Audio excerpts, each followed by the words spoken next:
rose in my cup though. Started climbing my pole, she got me locked in on cup though. Cocaine in my nose, yeah, got rose in my cup though.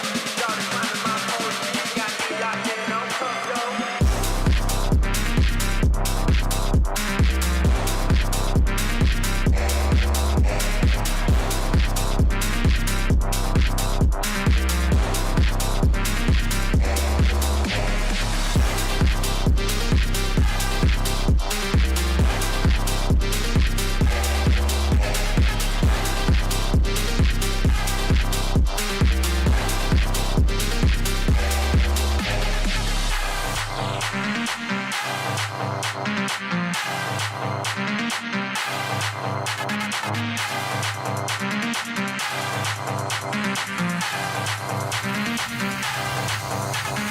Cocaine in my nose, yeah, got rose in my cup though.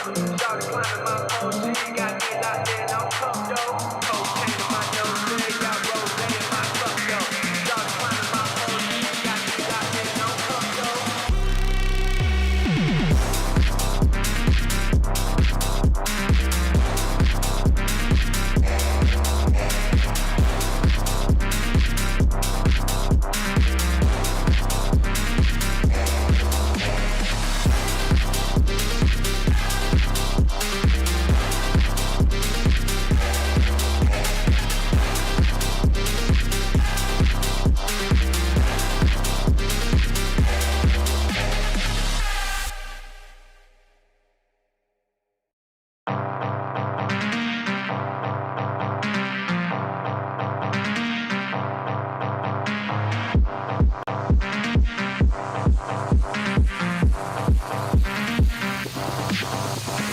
Cocaine in my nose, yeah, got rose in my cup though.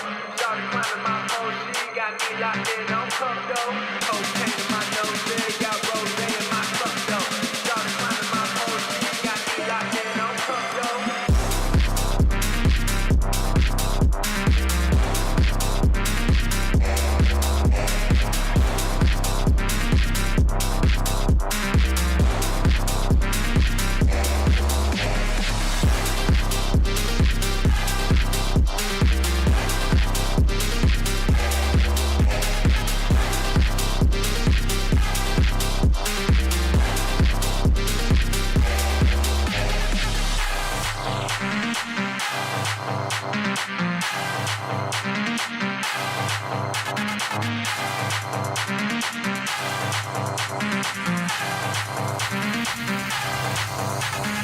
Cocaine in my nose, yeah, got rose in my cup though. Started climbing my pole, she got me locked in on cup though. Cocaine in my nose, yeah, got rose in my cup though. Started climbing my pole, she got me locked in on cup though.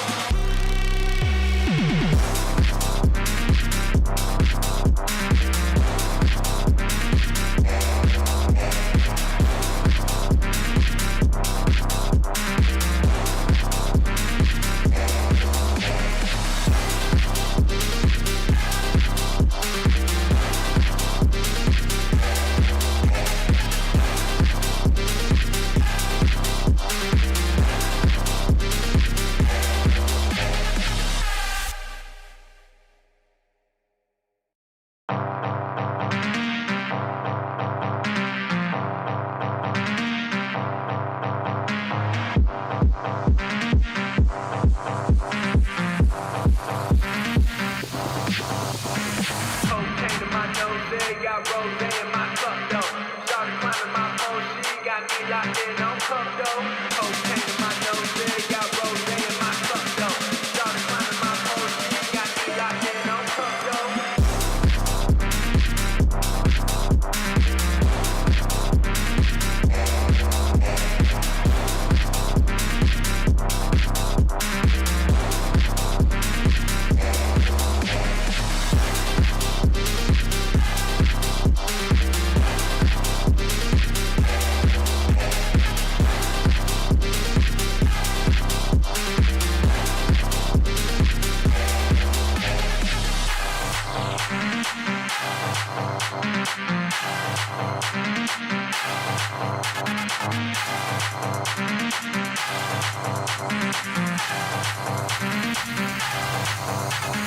Cocaine in my nose, yeah, got rose in my cup, though. Started climbing my phone, she got me locked in on cup, though. Cocaine in my nose, yeah, got rose in my cup, though. Started climbing my phone, she got me locked in on cup, though.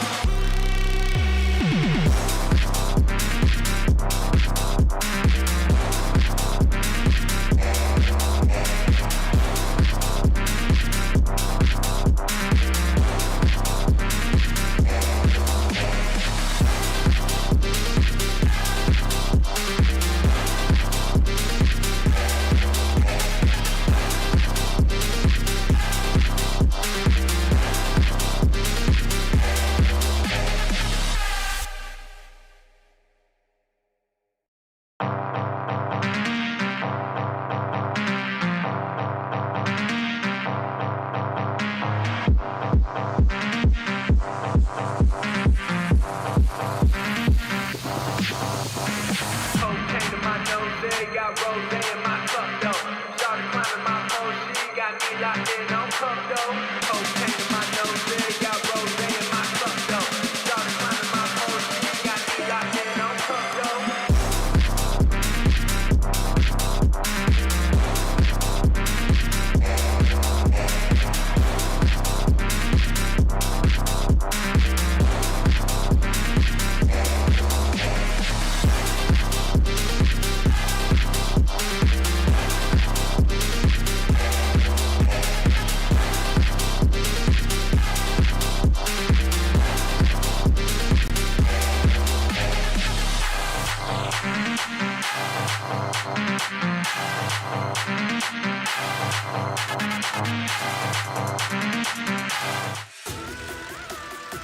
Good evening, everybody. Welcome back to PSGL. George Morgan here and Jack Pinnett.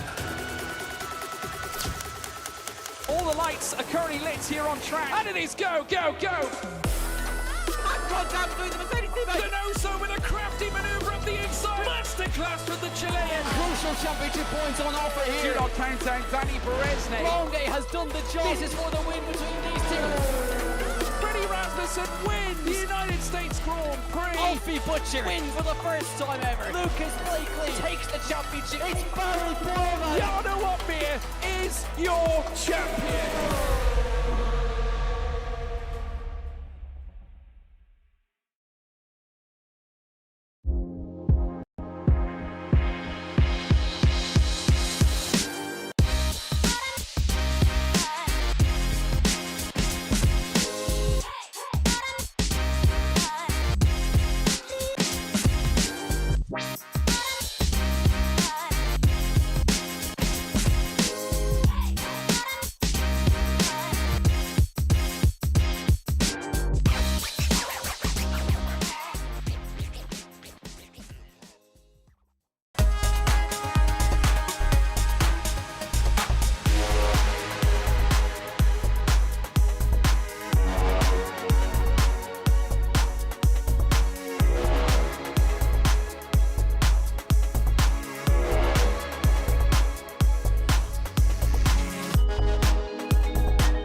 Good evening, everybody, and welcome back to PSGL yet again for another round of the E-Series Season 4 Championship. And today, Josh, we head to a track that I don't think we've raced at yet because last time it got cancelled. Yes, because we had a couple technical issues behind the scenes, but this time we're back. Fingers crossed. Although there are a couple question marks to do with racing lines and, track limits or whatever, but all the drivers in the same boat, right? End of the day, it's Imola. We all know the circuit. It's historic for many, many reasons. It's had so many different layouts. Yeah. But the key feature, which has always been a part of Imola, is it's a very technical circuit. It's very challenging for the drivers. it's going to be even more challenging for us because we're having to decipher which cars are what. Because once again, we are in the F1 World Cars, unfortunately. So apologies to everyone at home for that. We find it difficult as well, but we can still make the most of the situation. And boy, what a situation we have on our hands here today, Nathan. Looking at this lobby, we can already see names, and mate, they're juicy. They certainly are. We'll have a quick look at some of the teams on the driver lineups, and I think the one we should mention first is Ferrari, who have got Nicholas Longe and Barry Burmand. It's, not been the best rounds for Ferrari this whole season, apart from their 1-2 back in Kota, but the drivers that did that are probably going to look to do it again with Nicholas and Barry in the Ferrari lineup. Of course, it is their home Grand Prix as well in Italy, so they want to win it. But another team, Josh, I'm excited for is R8G. They've got Joris Krozen and Riccardo Benzoni too, drivers which are a little bit newer to the scene, especially at the top. And I'm sure today they're definitely going to be a little bit under the radar, I think. Absolutely. To answer a couple of questions in the chat asking where Jarno is. Jarno is not participating this week. Again, Red Bull have a full roster of drivers, same as every other team here. He's currently over on the Red Bull YouTube channel. Doing some open lobbies. Feel free to go try and hop in over there. But make sure you keep the stream open because, boy, do we have some great stories lining up. Let's not forget about Race Clutch. Aston Martin seeming risingly from the dead. McLaren again having another good points haul. Williams as well, looking to try and bounce back, still not find themselves in a great position. And then to add all of that, you've already mentioned R8G, Riccardo Benzoni, a great example. One of those drivers who came over from console to PC last season. He's been really trying to work hard, get himself back into the operating window where he was back on console and become a dominant force once again. He's on his way. A couple wheel malfunctions yesterday caused him to lose a couple positions, which he 100% was very upset with. But overall, this grid is still as strong as ever. And it's one of those things where, you can sit there and you can point out the likes of Donoso, Longe, Burmand, very, very strong. But then you sit there and you think, okay, well, Race Clutch were able to take it to Ferrari for that entire Kota race. How many more of these drivers have got that oomph in them to really be able to try and push it a little bit further? Because to me, I reckon at least 90% of these drivers can give it a good run to not only try and get a pole position here, but definitely come away with a podium. And that's the beauty of E-Series. And it's something you just don't get anywhere else. Certainly. And we are about to head into the lobby. So we'll have a quick look at how the standings look after round number 6, and it will be Red Bull that take the lead once again, of course, with a brilliant 1-2 finish from Jarno Opmeer and Declan Barrett last time out. They sit on 221 points, and Race Clutch still in the top 3. They are second on 190. Then we have Ferrari in third on 189, followed by Aston Martin on 177. Then R8G just 1 point back on 176 in P5. Then McLaren Shadow up in P6, definitely having a good couple of rounds to bring themselves within 30 points of the top 5.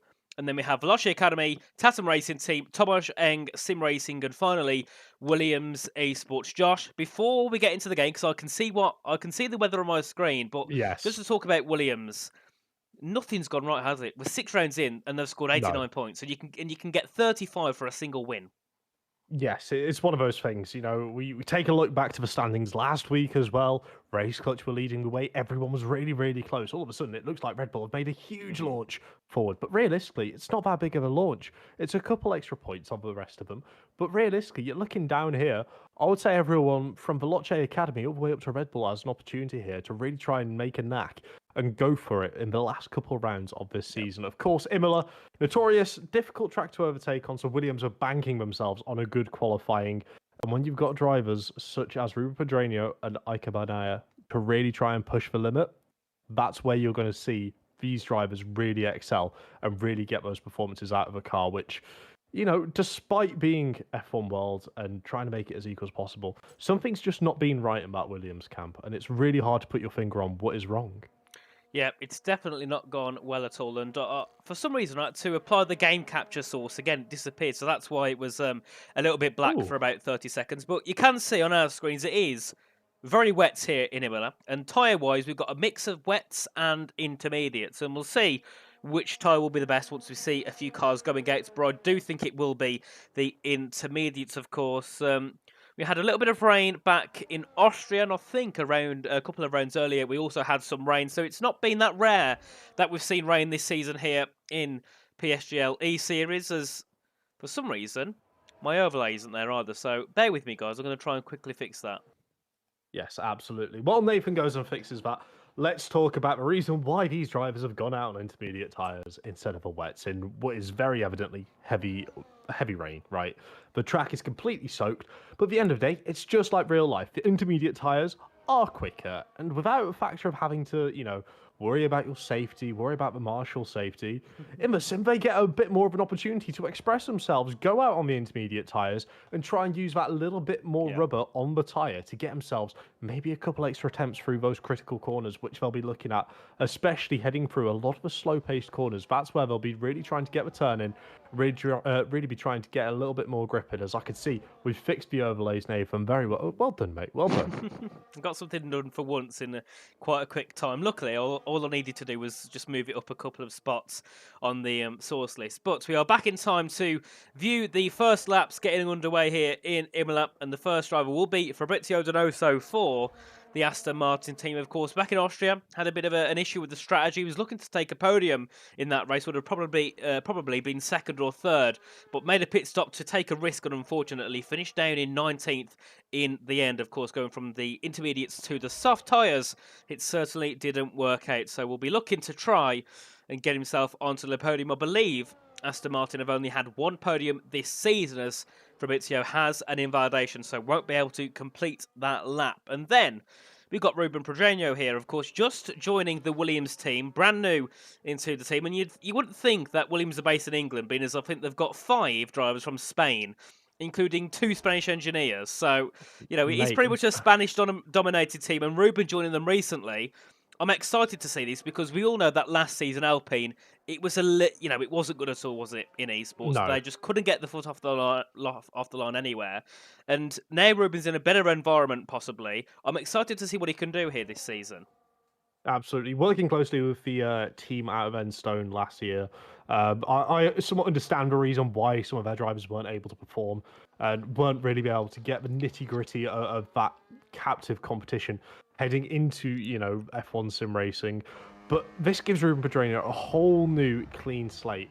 And we've seen previously the sort of laps he's able to do, and you could say that about everyone in that Williams camp. All of them are phenomenal drivers. And, wherever they've come from, however long they've been at Williams, something hasn't clicked there. But with bringing Ruben in, it gives him a new opportunity, a new leaf, a new sort of nudge of momentum. And I think that's what the team really needed before heading into F1 sim racing, whenever that's going to be, hopefully sometime soon. But at the moment, their focus is going to be on E-Series, and Ruben Pedreño is already showing that with a 1:27.6 across the line. But most importantly, no invalidations, because we know how tough they can be around this circuit. Of course, and Ruben, I believe, has gone for a double outlap because he had 90% battery heading out at the final corner and slowed right down heading into the first Ravazza. So I think he might have been a plan to do a double outlap here for the Williams driver, as Piotr Stahelek there goes up into third place, as Lenny Pepinta goes to the top. And Lenny, he's been a man that we've been able to tell a story about the whole season, because he started off, I think, the first round not looking that strong, a bit of an unknown. But since then, he was fighting for the win back in Kota. He would have probably had the win, or at least a second place, back in Austria. It's got to be his night tonight, hasn't it? Surely he's got to get that look sometime soon for Race Clutch. You would think so, right? Because he's had so much opportunity to be able to really excel up towards the front of the field. He's kept his nose clean. He's done so much for the Race Clutch outfit over his tenure with them. It's coming. You can tell it's coming. I hope it happens this season in E-Series, because he's absolutely deserved it. We'll talk about, and we'll think back to Tycho Hardy last season. Absolute phenomenal run, very consistent. You could very much say the same about Reese Linton in Race Clutch, because both their drivers have always been there or thereabouts. A couple bad strategy calls along the way, but the drivers clearly showing they've got the performance, they've got the ability to get themselves good qualifying positions and excel in the race phase as well. Hopefully, they'll be able to smooth over the odd strategy calls here and there to really be able to maximise their points throughout the session. But it's one of those things, we will just have to keep an eye on it, because there are many other talented drivers, such as Joris Krozen, who's just put in provisional pole time at 23.7. I would like to say the track's drying, but I very much just think it's the tyres moving out the water. Yeah, I think the track's getting there slowly. You know, the lap times are starting to improve. But another driver I'm keen to see tonight is Max Grosport, currently in 13th place with a lap. Of course, went into Monaco. I wouldn't say that most prepared, but managed to take a P2 in the end after taking his intermediate tyres a long way in that race. So he's definitely someone I'm going to be watching here in qualifying, especially because we know how he can perform in the wet weather conditions. Went out on a set of the wet tyres, so I believe he went out just to, well, like normally you go out on a set of the inters or wets in a dry session to make sure that everything was working properly. Well, if he doesn't think we're going to be on a set of wets, you might as well take a set of wets out so you can, stack up those intermediate tyres for Q2 and hopefully for Q3. So we'll see how that goes for Max and also for Leo Lund, who's definitely not the best qualifier on the grid, but when it comes to the race pace, certainly always up there and around that top 5 in terms of how he could perform going through the longevity of a race. But just on board here with Joost Noordijk, and so far Aston Martin looking decent with Fabrizio in 3rd. Joost as well, always does well in the wet weather, so maybe Aston Martin could have their night tonight and get themselves a couple of top 5s. Absolutely. It's one of those where we really cannot tell. It's very much the same. Every single E-Series race, you can never really put your finger on it, as Jos does exactly what Jos does and puts himself back up to provisional pole. Piotr Stachelek there moves up into P2, showing the track is definitely improving with the laps being done. Question remains, those drivers who end up getting through into Q3, if this weather persists, will they have a fresh set of intermediate tyres if they're going out using them now in Q1 and Q2? Because they don't get the guaranteed fresh set like the dries would, where they get a fresh set of soft tyres heading into Q3. That might be part of the reason why we might have seen both of Ferraris take it a little bit easier, not come out as early, and make sure they can get a solid lap on the board after a little bit of tyre preparation. But with that being said, Angelo D'Ortenzio on the wet compound tyre has just managed to pop it into P2. So there's clearly a little bit of leeway here between the inters and the wet tyre. Yeah, it's looking like so far none of them are actually quicker. It just depends which one you choose to go on. As I'm just looking for the Ferraris. Barry Burman there in Sector 2, just heading out of Piratella, heading down towards Acrominerale, and his teammate Nicholas Longe just heading through in towards the Tamburello chicane, I believe, at turn number 5 and 6, and then heading down towards Tosa at turn number 7. I'm going to get a couple of these corner names wrong. I've not been here for a long time, but I'm just eventually they're going to jog my memory and I'll get them all perfectly fine. As of course, Nicholas there having an invalidation, Barry lifting off his lap. These two, they're the wild card for Ferrari. They're the two best drivers, the ones that you can always put in contention for pole and put in contention for top 3s in the races. These two can't bottle it tonight. They've really got to use what they can and get themselves into the top 5. Of course, Ferrari sitting 3rd in the standings, just a single point off of Race Clutch, so they can't afford to be on the back foot heading into this round. And so far, Race Clutch have shown they perform consistently, so Ferrari have definitely got to get themselves back up there, as we do see Philip Presneger now go up to the top. The first driver into the 122. So I'm starting to think there the track's getting better and better as the laps get underway. And Josh, you know what that means. The end into Q1 will be chaotic. Absolutely. Thankfully, the cars will all be ghosting, so everything's hopefully going to be able to work in tandem. They won't get any slipstream, they won't get any dirty air. But of course, the ghosted cars still cause a little bit of an obstacle, a little bit of a distraction. There are ways you can somewhat mitigate it. You can make sure they're a little bit less visible, but at the same time, they'll always be there. So it's going to be absolutely crucial for these drivers to be able to maximise their laps wherever possible, as we do see a little bit of an off air from Ike Banea heading, I do believe that's around the final corner. So he's got a lovely little trip back to the pit lane if he chooses to do so, but he decides to continue on. So perhaps just making sure his tyres are, is still in an operating window. He wouldn't have flat spotted them. Make sure he's able to still compete, moving out of the way as you see there. But the thing I want to point out as well, let's not forget, this is the same Ferrari team which won last season's E-Series. Mm-hmm. This is the same Ferrari team which won F1 Sim Racing Constructors. They're a force to be reckoned with. If anyone is able to beat them, that is an absolutely outrageous victory for them and something that they can take away and somewhat cherish for a very long time, because these drivers are the real deal. They are the serious contenders to push into, maybe a overlap slightly further down the line. And you can consider maybe, Barry, Nicholas, they could potentially go and do that again in F1 Sim Racing and be able to walk away and say, I out-qualified him by 2 attempts in a rainy Imola where it was really difficult, it was really tricky. That's something you will remember for the entire length of your sim racing career. Of course, and it only builds confidence for the drivers as we do see Liam Parnell cross the line and go into 10th place for the Red Bull Sim Racing team. And Declan Barrett there heading up towards the line. He goes to the top now with a 124.425. But definitely Liam would like to find an improvement as he is 1.4 seconds off at the moment, and certainly would not be the way Red Bull would like to enter the Italian Grand Prix or the Imola Grand Prix, as Ikabayana now goes up to the line, and he will, I think, now start his lap as he did set a 1:33.473. And then looking down in the drop zone with 5 minutes to go in qualifying, currently it is Daniele Prodi for TRT, Fabrizio Donoso for Aston Martin, Marcel Biega for TES, Reece Linton for Race Clutch, and Ikabayana for the Williams team. And out of all the teams at the bottom, the one that needs to find an improvement the most is Williams. Yeah, but let's not forget, right? The weather's changing constantly. It'll very much be whoever's able to cross the line last to start their final lap of the session should theoretically get pole. Yeah, that's the way it is. None of these drivers are going to retire from the session, calling it early, because of the evolution around this circuit. And it's one of those things that we will just have to keep an eye on throughout the course of not only this Q1 session, but heading into Q2, heading into Q3. Is there a potential that we could start seeing maybe a little couple dry patches start to ease up if this rain ever decides to lighten up? Because at the minute it's still absolutely raining cats and dogs. But Fabrizio Donoso does what he does best, puts in a provisional pole lap time, 4 minutes to go in the session.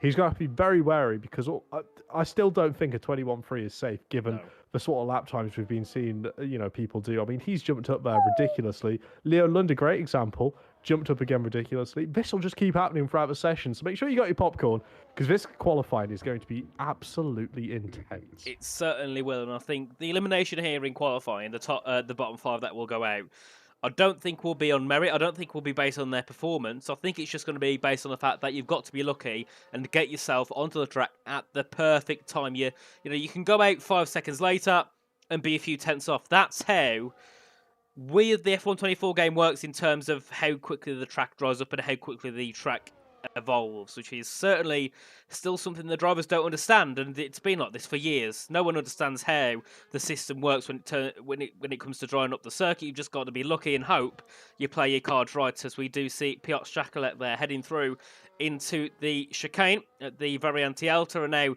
heading down to the final couple of corners at the two Ravazzas. Ravazza 1 at the left and then another left at Ravazza number 2 as he heads his way to the braking zone. Currently in that bottom 5, would certainly like to get himself out of it, as Marcel Biega there goes to 2nd place for the TES team. What can Piotr do as he heads to the line and goes into 2nd without any surprise? We will see drivers now entering that top 5. Another driver heading down towards the Ravazzas will be Joris Kroos, I think a driver who's, I feel bad for him in a way because I think of how good he's been on this game. He's got so many eyes watching him, hasn't he? I've watched him for the past 2 years in sim racing, but every time we go into a race, if it's PSGL, WOR, everyone's always mentioning Joris, where's Joris? Joris can get pole, Joris can win. So he's a driver that certainly is living up to expectations, and under the pressure with the pressure he's under, I think he's doing a superb job so far in his sim racing career. Yeah, absolutely, and he's not got that sort of protection, does he, that the likes of a Nicholas Longuet has, where he's been there, he's won it, he knows he's the next thing, he knows he's like the hottest prospect. Joris doesn't have that sort of backing because he's got so many other young drivers around him which are so equally competitive. But Joris, take nothing away from the young man, he's absolutely phenomenal. He's rapid, and on his best day, he can mix it up there with the Barry Burrowmans, the Jana Watt-Mears, and really try and battle and get very solid results. It's just been a case of unfortunate timing, unfortunate circumstances, which have somewhat held him back from reaching that full potential. But he's still got a long way to go in his sim racing career, same as many other drivers on this list. And something I will also mention, with 1 minute 50 left in the session, Reece Linton still in the pits. Perhaps a potential issue. Yeah, and if not, he's going to get out very soon, as that will be, I think, Daniele Parodi going up into 5th, as Angelo D'Ortenzio goes to the top there with a 120.191. He's just dunked 6 tenths on the lap time of Leo Lund, so everyone needs to get out now, which they all are, and they're all jostling for position. Down at turn number 1, just on board here with Reece Linton heading through. Of course, their ghosting is on, so none of them are going to run into each other and get damaged and gain that slipstream. But you've also got to make sure that you don't get in the way of cars, because you can still give a visual interference, which of course will give your team a qualifying ban if it's classed as blocking or an interference. So that's something the drivers have got to be wary of, because as much as you'll be annoyed that that's happened, the team will also be having a go at you that you've got them a qualifying ban, as we do see Ruben Progenio there go up into second place with a 120.553. But at the moment, I don't know if maybe Angelo will be safe, but anyone else, I don't think they are. I think it's got to be that close at the end. You've got to be the last one to start a lap, which at the moment will be one of the drivers in a black car, which is, when I find them, when I scroll through, it'll be Angelo, but I don't think he'll go again. We'll see if he does, though. Let's see what happens. Potentially. Might just be a bit of a battery recharge before trying to get there, but he has left himself an awful lot of work to try and get back around to the start-finish line. As we all be seeing, the majority of the grid now starting their laps have left enough time on the table. 20 seconds left to go, trying to make sure they're able to maximise their run all the way down into turn 1. We're on board with yesterday's birthday boy, so no more birthday wishes for him. Liam Parnell heading down into Sector 1, trying to get himself a better lap time on the board to move him up out of P18. And with the track evolution here, Dylan Moran's correctly stated in the chat, roughly 2.5 seconds worth of improvement purely down to track evo. He's going to be looking to try and get through into Q2, and if not, try and make a challenge into Q3. Of course, as Philip Presnader there will only finish in 4th. He didn't cross the line in time. Marcel Biega's crashed somewhere, or no, he's entered the pits. He might be out there with a 121.242. So it is, as Chris Buxton always says, the banzai phase, the final part in qualifying where you've got to get the lap in. And Liam Parnell's out to qualify, and he's had an invalidation heading in to Aqua Minerale. So Red Bull will find one of their drivers in the drop zone as Nelson Alves goes up into 4th there for TES with a 120.603. Donoso goes up into second place. Still many cars, though, looking to improve and set their final runs here in Q1 as we are on board here with Riccardo Benzoni heading down into the Tour of Vats as he surely needs to find his R8G along with his teammates out of Q1 as Ruben will go back into the pits in P4. He might be safe as Liam, of course, crosses the line there in P18. What can Benzoni do as he heads to the line? He goes into P8 as Leo Lund goes up into second there. Ruben's going to retire in the pit lane. Barry Burman now in the drop zone. He goes up into P8 as we see Nicolas Longue head through as Lenny Pepinto goes up into second place. What can the Ferrari do? As at the moment, Benzoni's on the brink of going out in Q1 as we head through a few more cars to head to the line, and it will be Reece Linton also out in qualifying along with Riccardo Benzoni as Angelo Dortenzio goes to the top, and Jos Nordijk also will find himself out in qualifying and race clutch. Oh, what a shame for Reece Linton. Terrible shame. It's one of those, isn't it? It's not ideal, especially around Imola, but you've got to take a little bit of a silver line for race clutch. They had Lenny Pepinto up there in P2. Again, another solid lap from Lenny, but Reece, Barry Burman very close as well. You sit there and you consider how late a lot of those drivers left it. Was there a little bit more time on the table? Definitely. I think anyone below 7th could have found a lot of time, considering the top time was from Angelo on a 120.0. He set a 2/10 gap on the others, but then again he was last. Yeah, but he also had 3 lap old intermediate tyres. Yeah. Very much one of those. But to run you through the order out of Q1, we've got Angelo P1, Lenny P2, Leo P3, Fabrizio P4, Iconea P5, Declan P6, Daniele P7, Piotr P8, Joris P9, Ruben Drano in the top 10, Nicolas Longue P11, Nelson Alves P12, Max Grosspointer P13, Barry Bormand P14, Philip Prochnader P15, and of course we say goodbye to Reece Linton, Riccardo Benzoni, Jos Nordijk, Marcel Biega, and Liam Parnell will leave us here in Q1. But moving into Q2, weather can change and also a few less cars on track. You won't have to worry about spacing out as much. Can give a little bit more comfort to a lot of these drivers out there on circuit. Just knowing, okay, I don't have to worry about invalidating as many people. As all of a sudden, as you mentioned, with the F124 game and its sporadic weather changes, it's perfectly dry. We've got the hair dryers out on track. You can thank myself and Nathan later because we will be able to get a little bit of dry running underway here. But I don't think it will be straight to soft because the track still looks a little bit damp here. There's still wet patches. So I think, do you think they'll...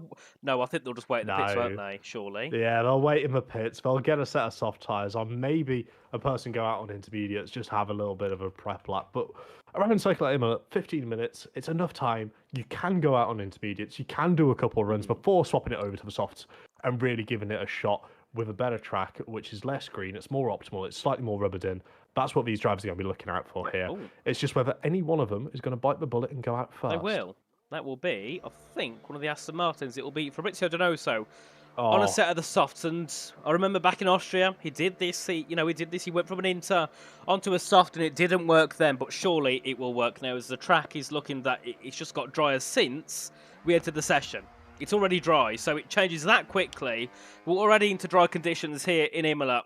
The DRS won't be that far away from being enabled in this session, and we'll see what Fabrizio can do first. But remember that the track is still going to be getting better because it's just been wet, but also over Q2, the track evolves anyway. So the evolution yet again, especially in the first 10 minutes, will be very high, and the lap times will certainly be coming down lap by lap. So yet again, the first part of qualifying here won't be necessarily about skill.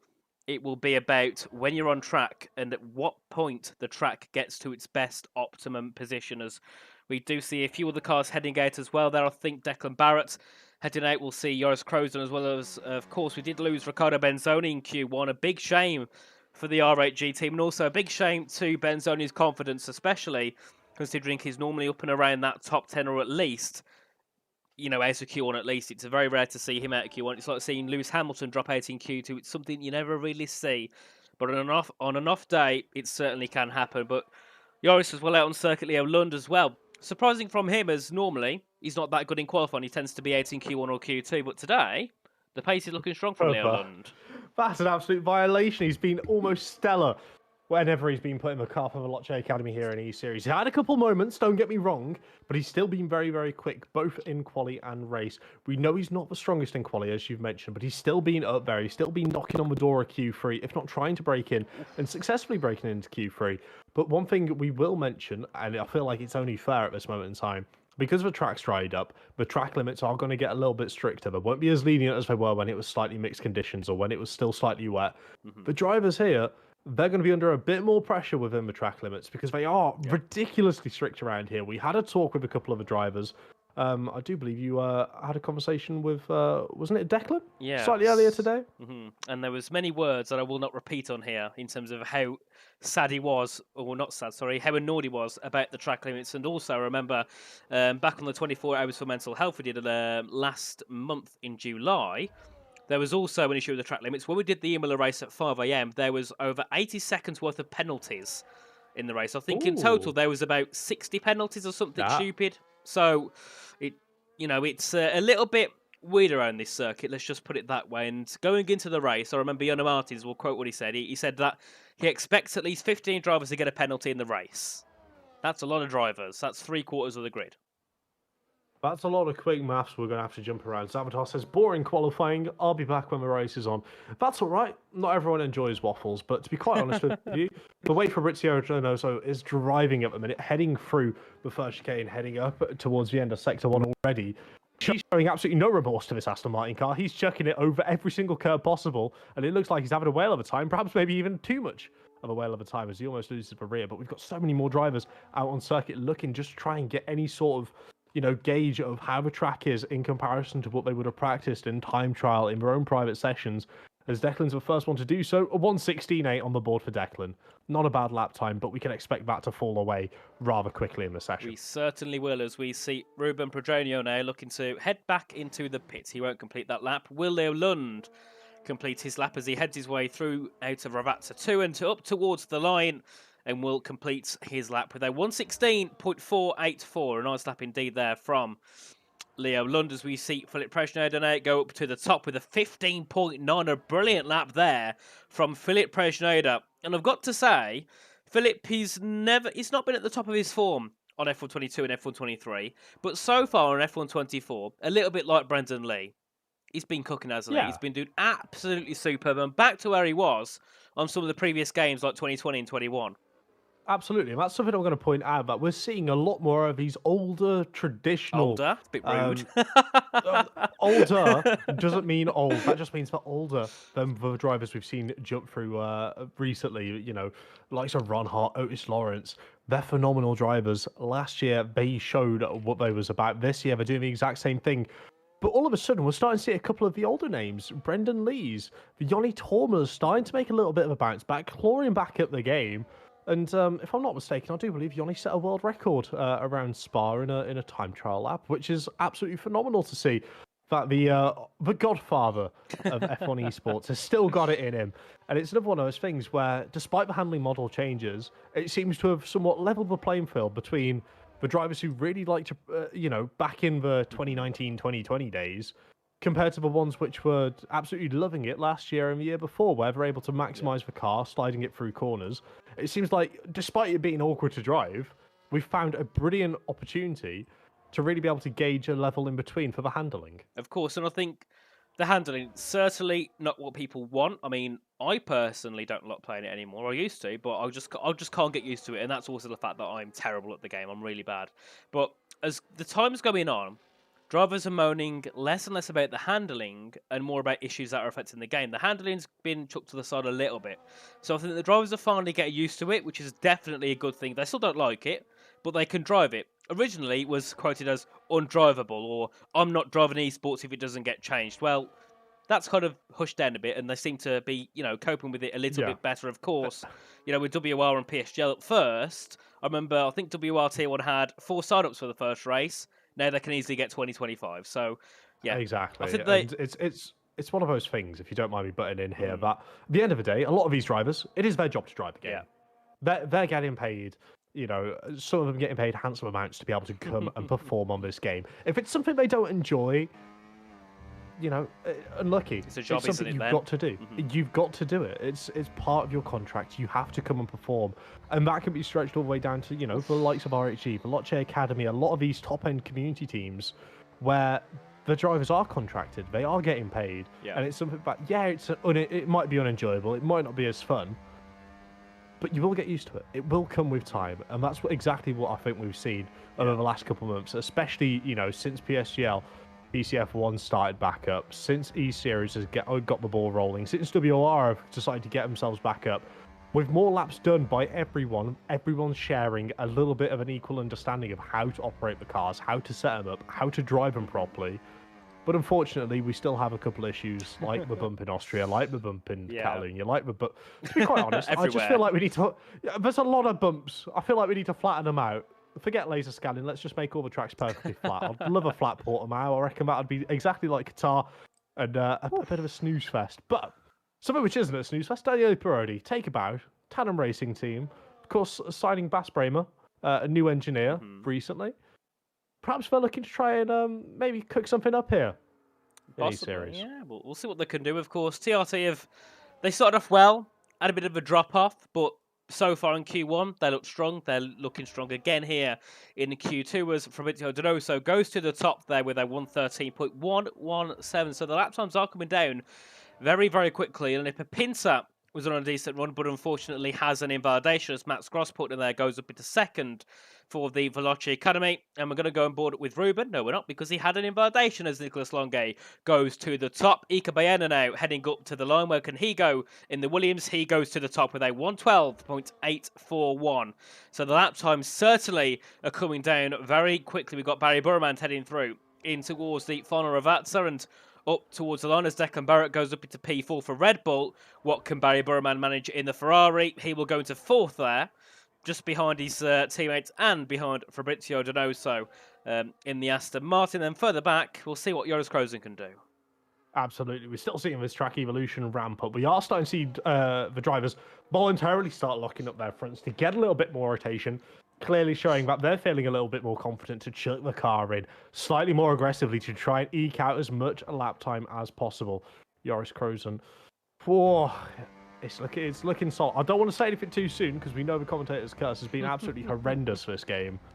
But with everything looking so far, it's looking a little bit more as you would expect here in E-Series, with certain drivers, certain teams, somewhat taking the bull by the reins and really trying to manage it and dial it in a little bit more. I'm excited to see what Ruben's going to be able to cook up here in the Williams, though, because I think he's one of the drivers which has the most untapped potential out there in sim racing as a whole, to be quite honest with you. I think he's absolutely fantastic. He's one of those drivers who can just seemingly manage to pull a lot of things together in a very short amount of time. Considering he's only recently hopped over as well, this is a great opportunity for him to prove that and take his game to the next level, exactly as Iker Benea did previously last season when he joined Williams. Certainly, as we did see Nelson Alves there on an improvement, but unfortunately also got an invalidation. And so far, the track limits haven't been as harmful as we expected. But of course, in the race, they tend to sometimes change a little bit, which is certainly quite odd. But we just see a couple more cars heading back into the pits. Jonas Kroesen in 5th, and then we'll see Philip Presnoda head back into the pits. Unless he starts a lap, what does he choose to do? No, he goes back into the pits. So 4 minutes remaining, well, just over 4 minutes remaining. All the cars heading back into the pit lane to get their final runs ready. Of course, get themselves onto their new set of the soft tyres and make any of the limited changes that they can to their setup. And I think they can still change their pressure and their front wing if they would like to, if they want to make those adjustments. As we do see our first car heading gate, and it will be one of the Ferraris, I believe, of Barry Borromando or Nicolas Longuet, and it will be Nicolas Longuet who goes out first. And of course, it would be nice, wouldn't it, to see the Ferrari get a bit of airtime, but it's a big shame, isn't it, that he's not actually running in a Ferrari.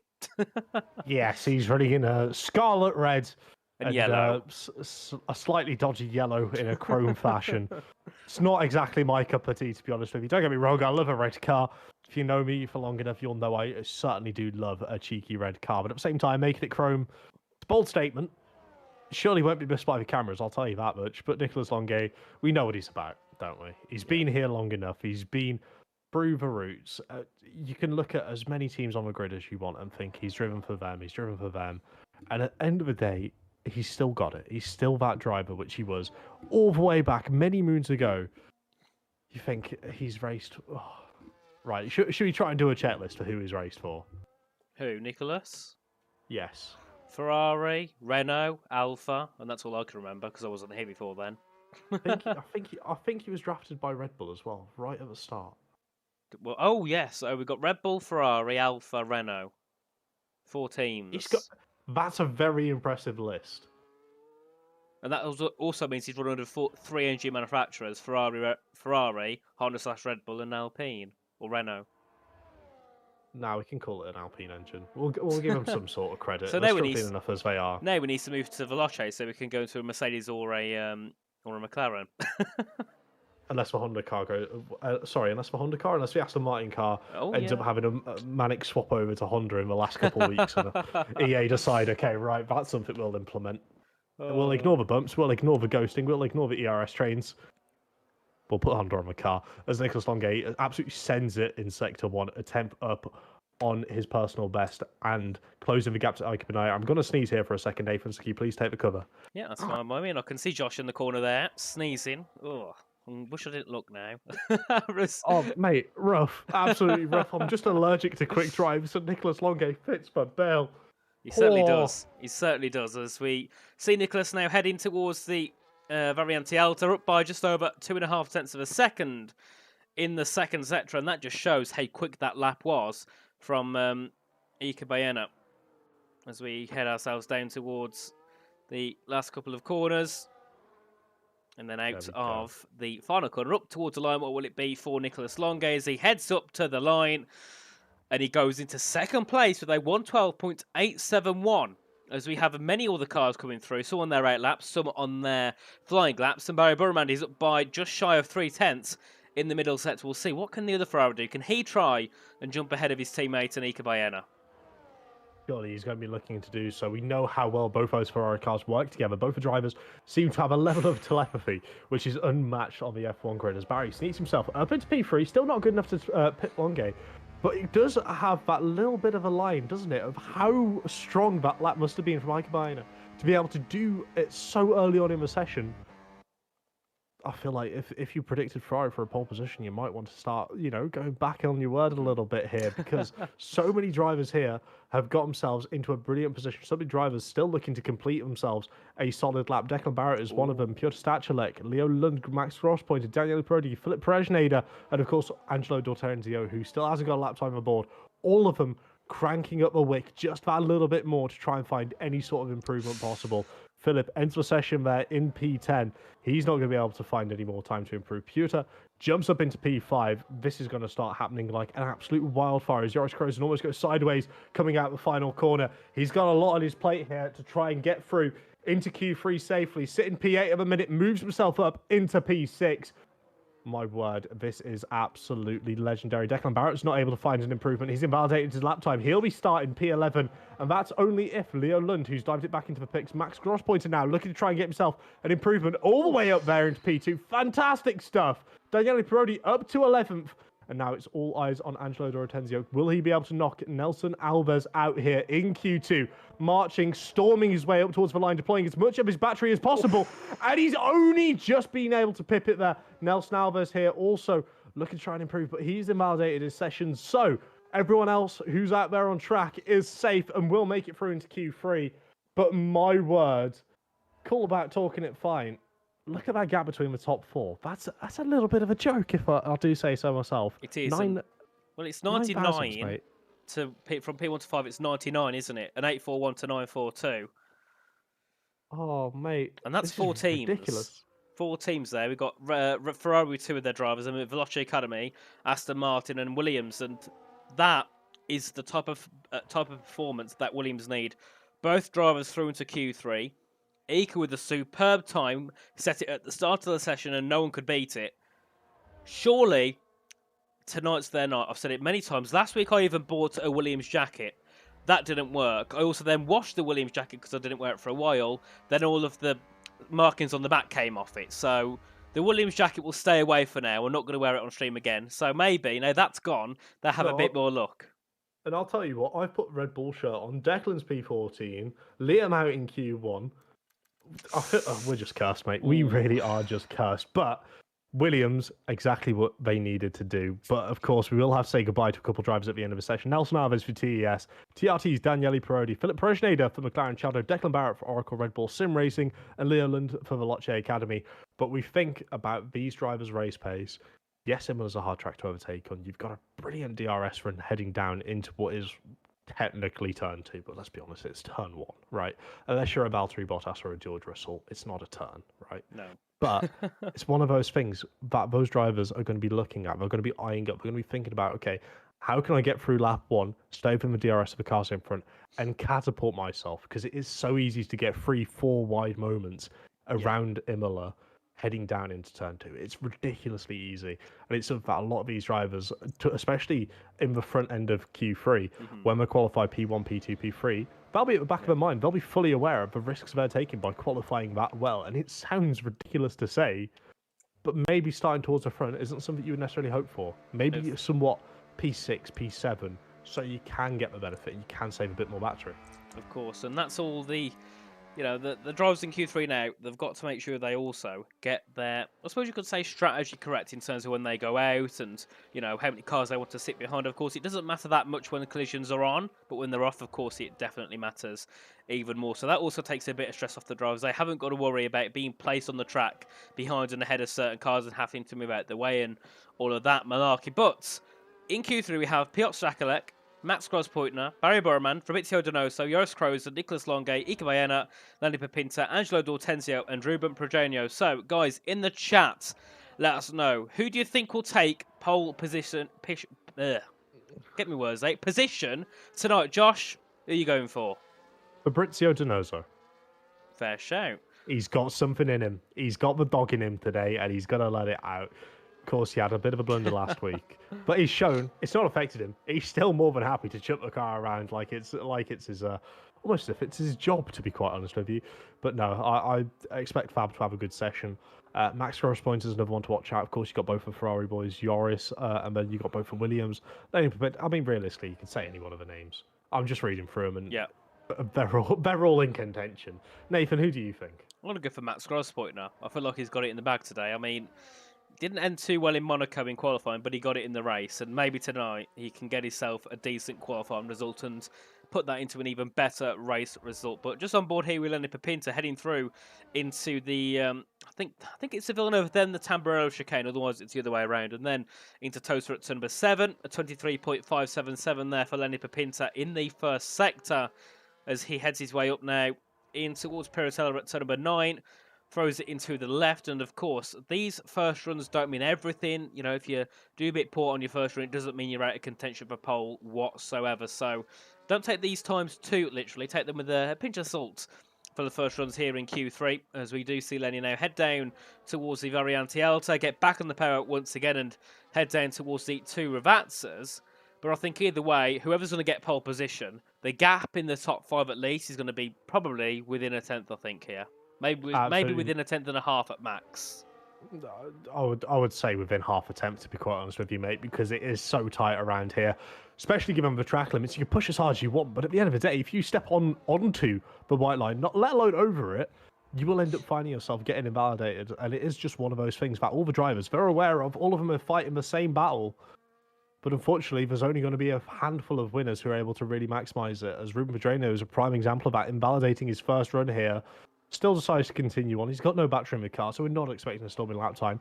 But at least he's set a level there, hasn't he? Yeah. He's realised he's overstepped the margin somewhere, and he's gone, right, I can't overextend heading down, Aqua Mineralia. I can't run over the curb as much as I'd like. I'll reel that in a little bit, go for another lap, give it another crack. While we've seen drivers such as Piotr Stachel, like Max Grossport, Nicolas Longuet, all do a very similar thing and think, right, okay, I'm driving it back in pits. I don't want to waste any more time. I want to get back into my pit box as soon as possible, talk with my engineer to find out how I can get the car turned in, rotated, angled up a little sharper to be able to maximise my run through that section of track, which they felt it was warranted to try and extend just a little bit too much. Of course, and I think one thing here that helps the likes of Ferrari and maybe Aston Martin to a degree, being as where Fabrizio is sitting on track at the moment, is Red Bull have got no one into Q3, sorry. Their first driver is going to start 14th.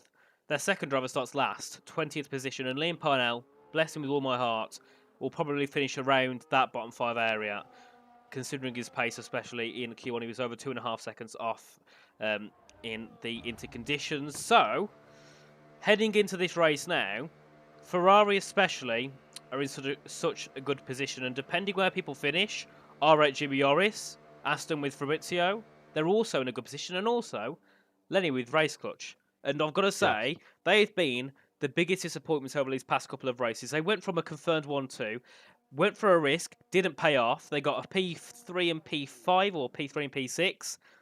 Then they also had another driver out last week in Q1, I remember, or Q2. And they also have another driver now starting P17 in this race, with the other one looking to be just under 4 tenths off pole at the moment. Race Clutch have got to... It's like they got a big result and then just turned themselves off and thought, that's it, we've won. Do you know what I mean? Yeah, no, it very much looks that way, but you look in, you analyse it a little bit more, you open up the bigger picture.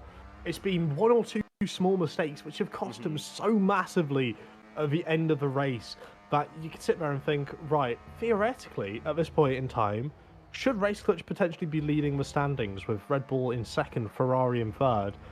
Probably. Yeah. But in hindsight, you would understand that.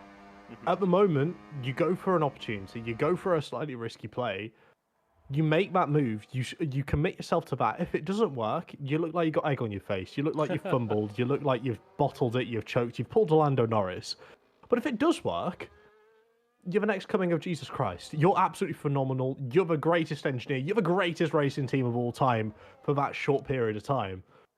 It's one of those, isn't it? Yeah. You've really got to try and balance it. And unfortunately for Race Clutch, it's been tipped a little bit too much towards the Lando side instead of Jesus' side. But there's an opportunity to change that here tonight, especially considering they've got such a split strategy between the 2 drivers at the moment.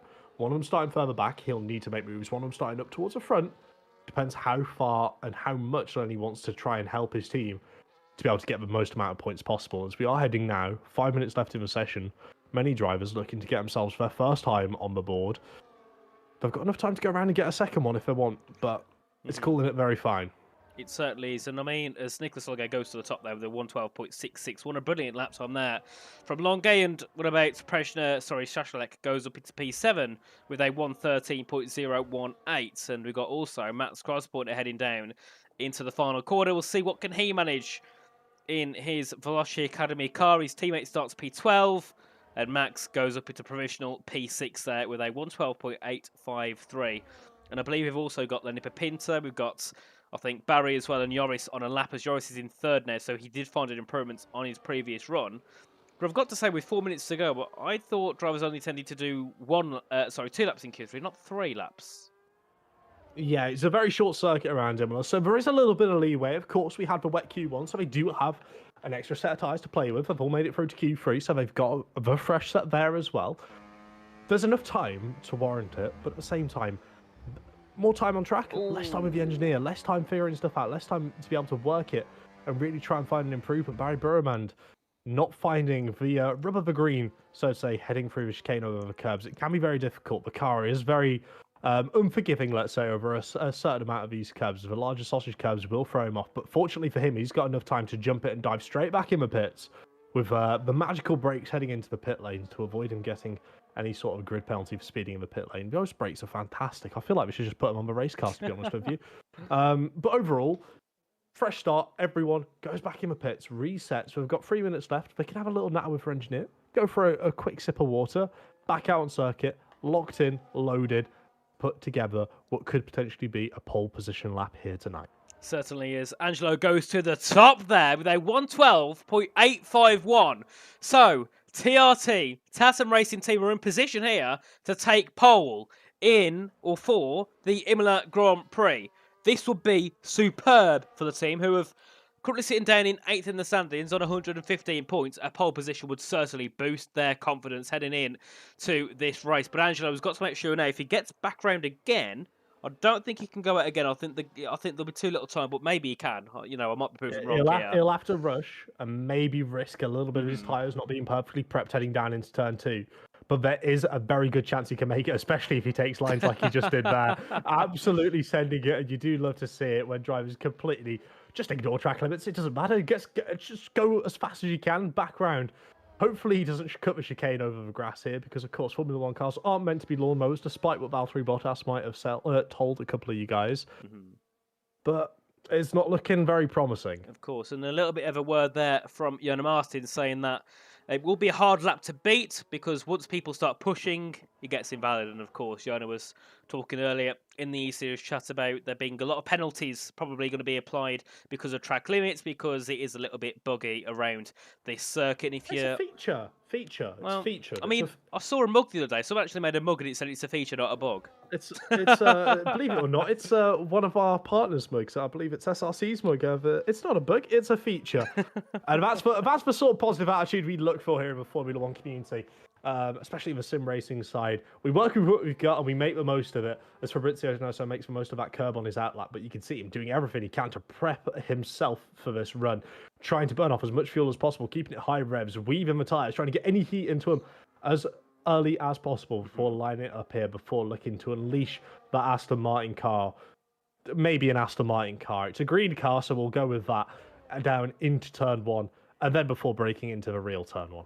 Well, we see Angelo have his retirement. So he went out early, set his lap with all of the free air possible, and now he's in position to be on pole for TRT. Their first time, I believe, being in even the top 5 here in PSGL E-Series for qualifying, but there's many drivers that will look to deny it. One of the first, Fabrizio Donoso, heading down in towards turn number 7 at Tosa. He's up by 0.020 of a second.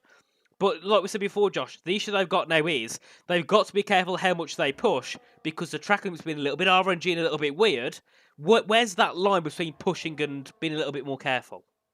Mate, that line is a very faint dotted line with 5% thickness, no opacity to it. It's almost invisible. Only the finest drivers out there will be able to thread the needle through that opportunity to really excel, to get themselves the most of this opportunity. Jona Martins, we know he is the biggest brain. He's one of the biggest brains in the F1 community who knows almost everything. And even he says it's super difficult and we're expected to see penalties, we're expected to see invalidations, but Donoso's done a brilliant job threading the needle so far, up towards the line. Where's he going to be able to put himself? And it's P2, a great lap time on the board, a 6.25. Ooh. Just pipping the Ferrari boys at this moment in time, but there's still a lot of time for these cars to go around, get themselves all set. We've got a one invalidation of Piotr Stachelek. The rest And of them Barry. are all still good. Yeah. Oh, Barry's invalidated. Oh, no. Barry's done, Oh, so dear. it'll be P4 at least here for Barry Burman in the Ferrari. We'll see who can deny him that second row spot as we're on board here with Ika Bayena, of course. Piotr also with a invalidation. Can Ika try and take pole for Williams here? They've looked strong in Q1 and Q2. Can he make it a pole here in Q3 as he heads to the line and Ika goes up into 5th place? What about Joris? Can he try and take pole for RHG as he heads to the line? He goes up into P5 now. A few more cars still to come through. Pedreño got to head to the line. He stays P10. Grossport, and what can he do now as he heads up to the line, goes P6, and then finally Lenny Pepito for a race, which he goes to P8. And we still have another driver to go, and that'll be Nicholas. But he's had a massive slide heading through Vatsa 1. I don't think he'll be the man to take pole position here tonight unless he can find something out at the final corner, and he stays set at 3rd place. So, TRT, Angelo D'Ortenzio is on pole position for the Imola Grand Prix, and Aston Martin have Fabrizio Donoso on the front row. And the weird part was, at the end bit of qualifying, nothing really changed that much. No one really changed their position, really. Apart from, I think it was Donoso up to P2. Other people made a position here and a position there. No, and you've got to think as well, the experience the likes of Donoso, Longe, Burman have to thread the needle on a circuit such as Imola. And what Angelo was able to just to gap him. By, let's not beat around the bush here. 0.04 of a second is a very small amount of time, but the fact he was able to do that despite not having that same level of experience of a Donoso, of a Longe, of a Burman is super impressive. Very strong stuff from TRT. I'm expecting big things out of them, but let's not forget the races where the points are. We talked about maybe not starting too far towards the front, giving yourself a great opportunity to get the DRS, get the toe, because he certainly has got his work cut out for him in a couple opening laps, especially the DRS opening now earlier. He's not got 3 laps run away. He's got 1. And when you've got a driver like Donoso, Longe, Burman behind you, they're going to make that incredibly difficult. But to run you through the qualifying order for the final time, we've got Angelo D'Ortenzio sitting on pole position. Brilliant stuff from the young TRT driver. Then Fabrizio Donoso, P2. Nicholas Longe, P3. Joined up with Barry Burman on the second row, making a Ferrari lockout for the second row. Joris Krozen, P5. Max Grossport, a P6. Ika Benea, exactly what Williams needed. A P7 qualifying result, looking to carry that through into the race. Lenny Pepinta, P8. Piotr Stachelek for McLaren in P9. Ruben Pedreño rounding out the top 10. Overall, I think Williams might be the ones to take that as a W. Yeah, certainly. And I mean, it's quite sad to say Williams are going to be happy with P7 and P10, but that might be combined one of their best performances this season in the qualifying segment of the race. So we'll see what they can do. And I believe, yet again, we stay in the lobby, don't we? We don't leave. So Yes. what we'll do, guys, is we'll be back with you very shortly. We'll have a quick word from our sponsors over at GT Omega and SRC. Make sure to check them out because they're the guys who are here supporting us and supporting this championship.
And welcome back, everybody. So, just with a little bit more time to go until we can get underway for the Imola or the Italian Grand Prix. I suppose we could call it the Italian Grand Prix, being as we're not at Monza this year. But Imola just sounds natural, doesn't it, to say the Imola Grand Prix? Yeah.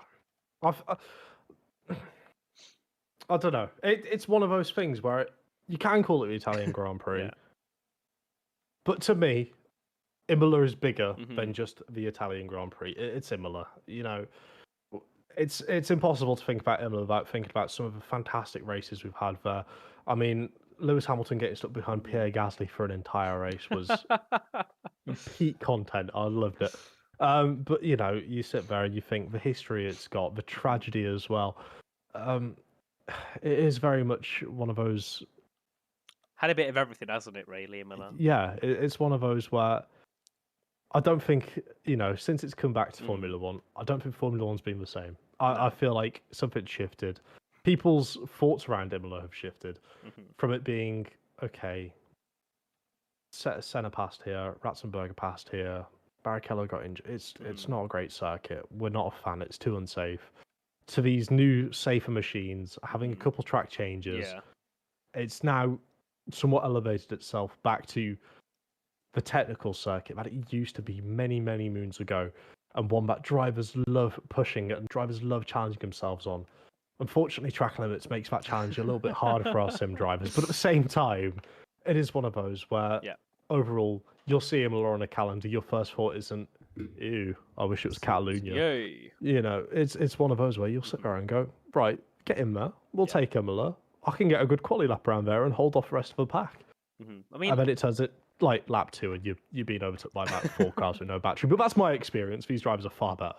I mean, the thing is, I don't know why, but Imola has always been my favourite racing circuit. I don't know what it is about it, but in any format, I love the track. I don't know what it is, the layout, the name, the history. I just love the circuit. So yeah, no, I sort of don't really know exactly why specifically, but it's just a brilliant track. So when I see it on a calendar, I'm very, very excited. But unfortunately, I'm not very good at the track because it is definitely one of the hard. You know, it's an easy track to drive, but it's a hard track, a very hard track to master. And while these drivers, we've seen it evidently. Some of them haven't mastered it at all because in Q2 we saw a gap of over 5 tenths. We never really see that at all. In Q1 we had a gap of over a second down to P16. We never really see that either. So the track has proven it's got its difficulties. Of course, the feature, not a bug of track limits, certainly doesn't help. But then again, that's where you separate the best. Well, no, is it the best from the greatest or the good from the greatest?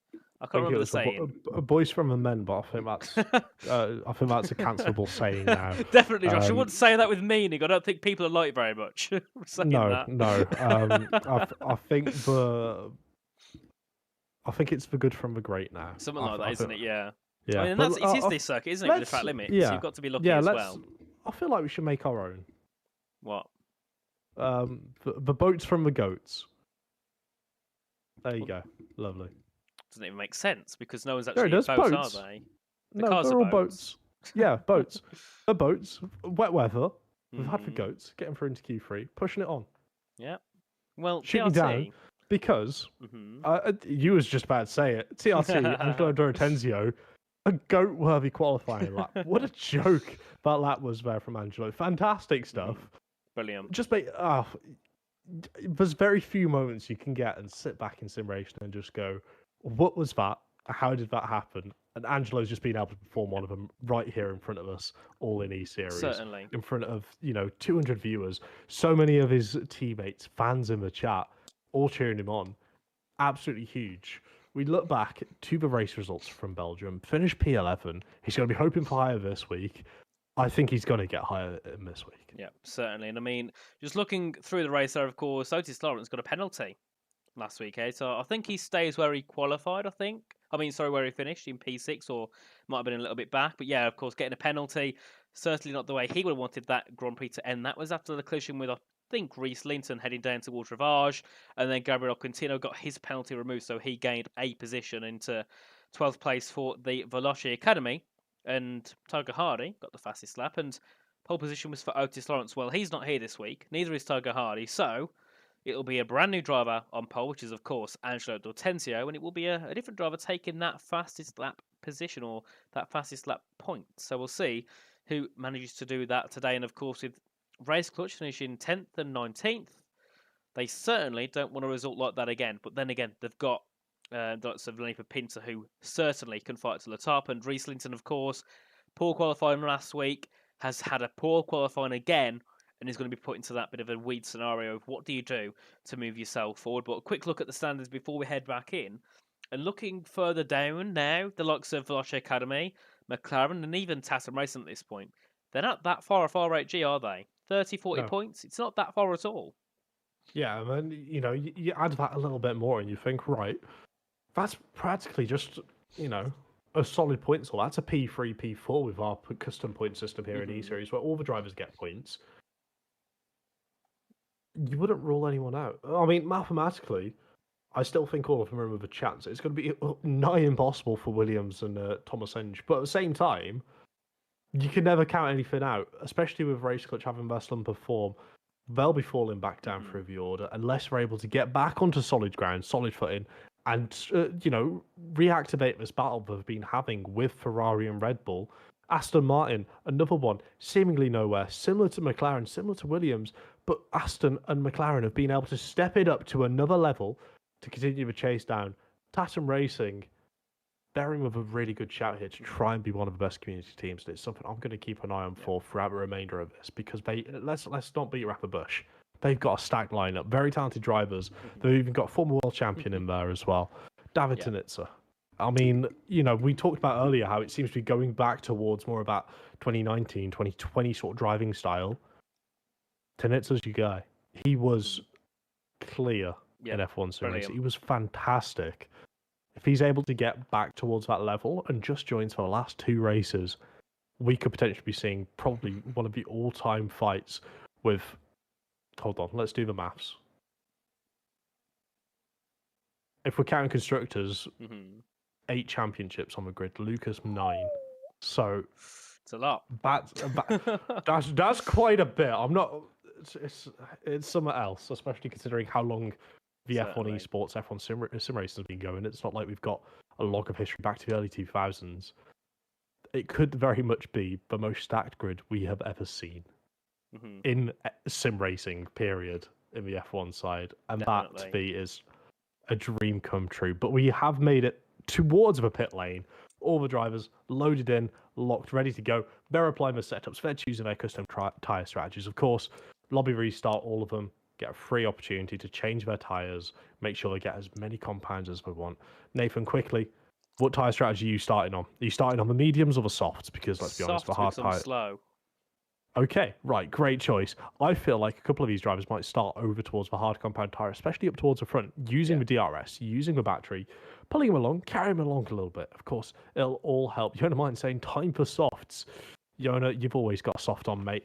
But let's get this one cracking, hopefully very soon.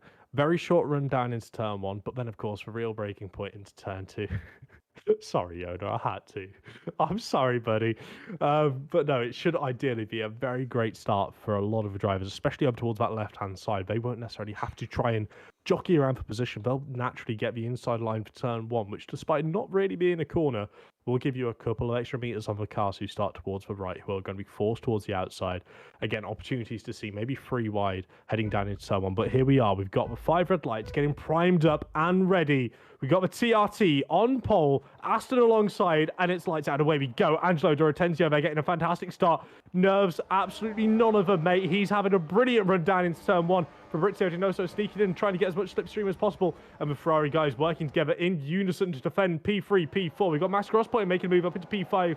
Joris Krozenberg getting squeezed out just a little bit. Lenny Pipinta now struggling to find his way through as we're going to see him go like Noah's Ark, 2 by 2 in towards the Villeneuve chicane. Very tough, very tricky, very difficult. And now you've got the Williams guys battling each other. I do believe Acabeda got pushed out by his teammate Ruben Pedrano heading into the toaster hairpin before Roman Jing all the way up here before approaching Aquaminerale at a very rapid rate of knots. And this is exactly what we're talking about. It's so close. All these drivers are battling tooth and nail for position, trying to keep within the DRS as well. That's going to be their main goal. They're not going to be looking to try and battle so hard that they fall out of DRS range because it's so critical around here. But it was a very lovely start. As Scription's put in chat, I completely agree. Everyone's kept that relatively clean.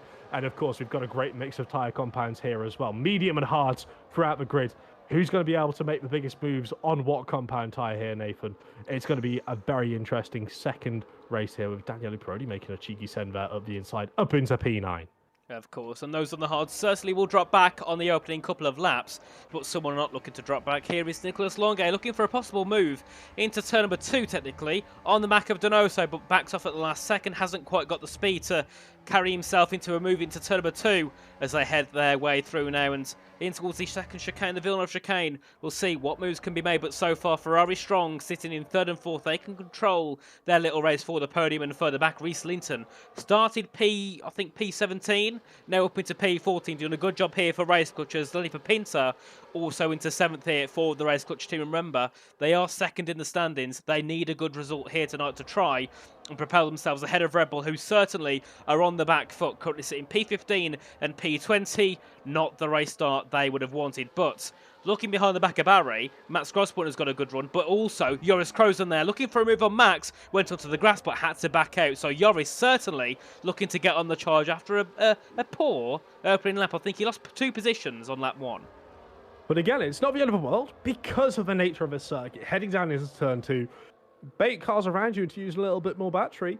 In 2 or 3 laps time, you'll be sailing past them like they're not even there. It's ridiculously strong, and it might be a prime example of exactly what we're going to see here. Let's not forget, the slipstream can get magnified by staying behind. You'll get the bonus added effect of being in a slipstream of 2 cars, of 3 cars, of 4 cars, and it can really start catapulting a couple cars up extra positions. Nicholas Longuet not interested though. He's saving his battery, while Donoso decided, okay, I'm going to burn a bit of my battery. Hopefully Angelo isn't going to be as quick a race pace as he was qualifying, and maybe try and build a little bit of a buffer to try and get himself away from the rest of the tow, as Leo Lund once again proving he's not the greatest in qualifying, but he certainly can be called one of the best when it comes to race pace, racecraft, moving himself up into P11 with a cheeky move.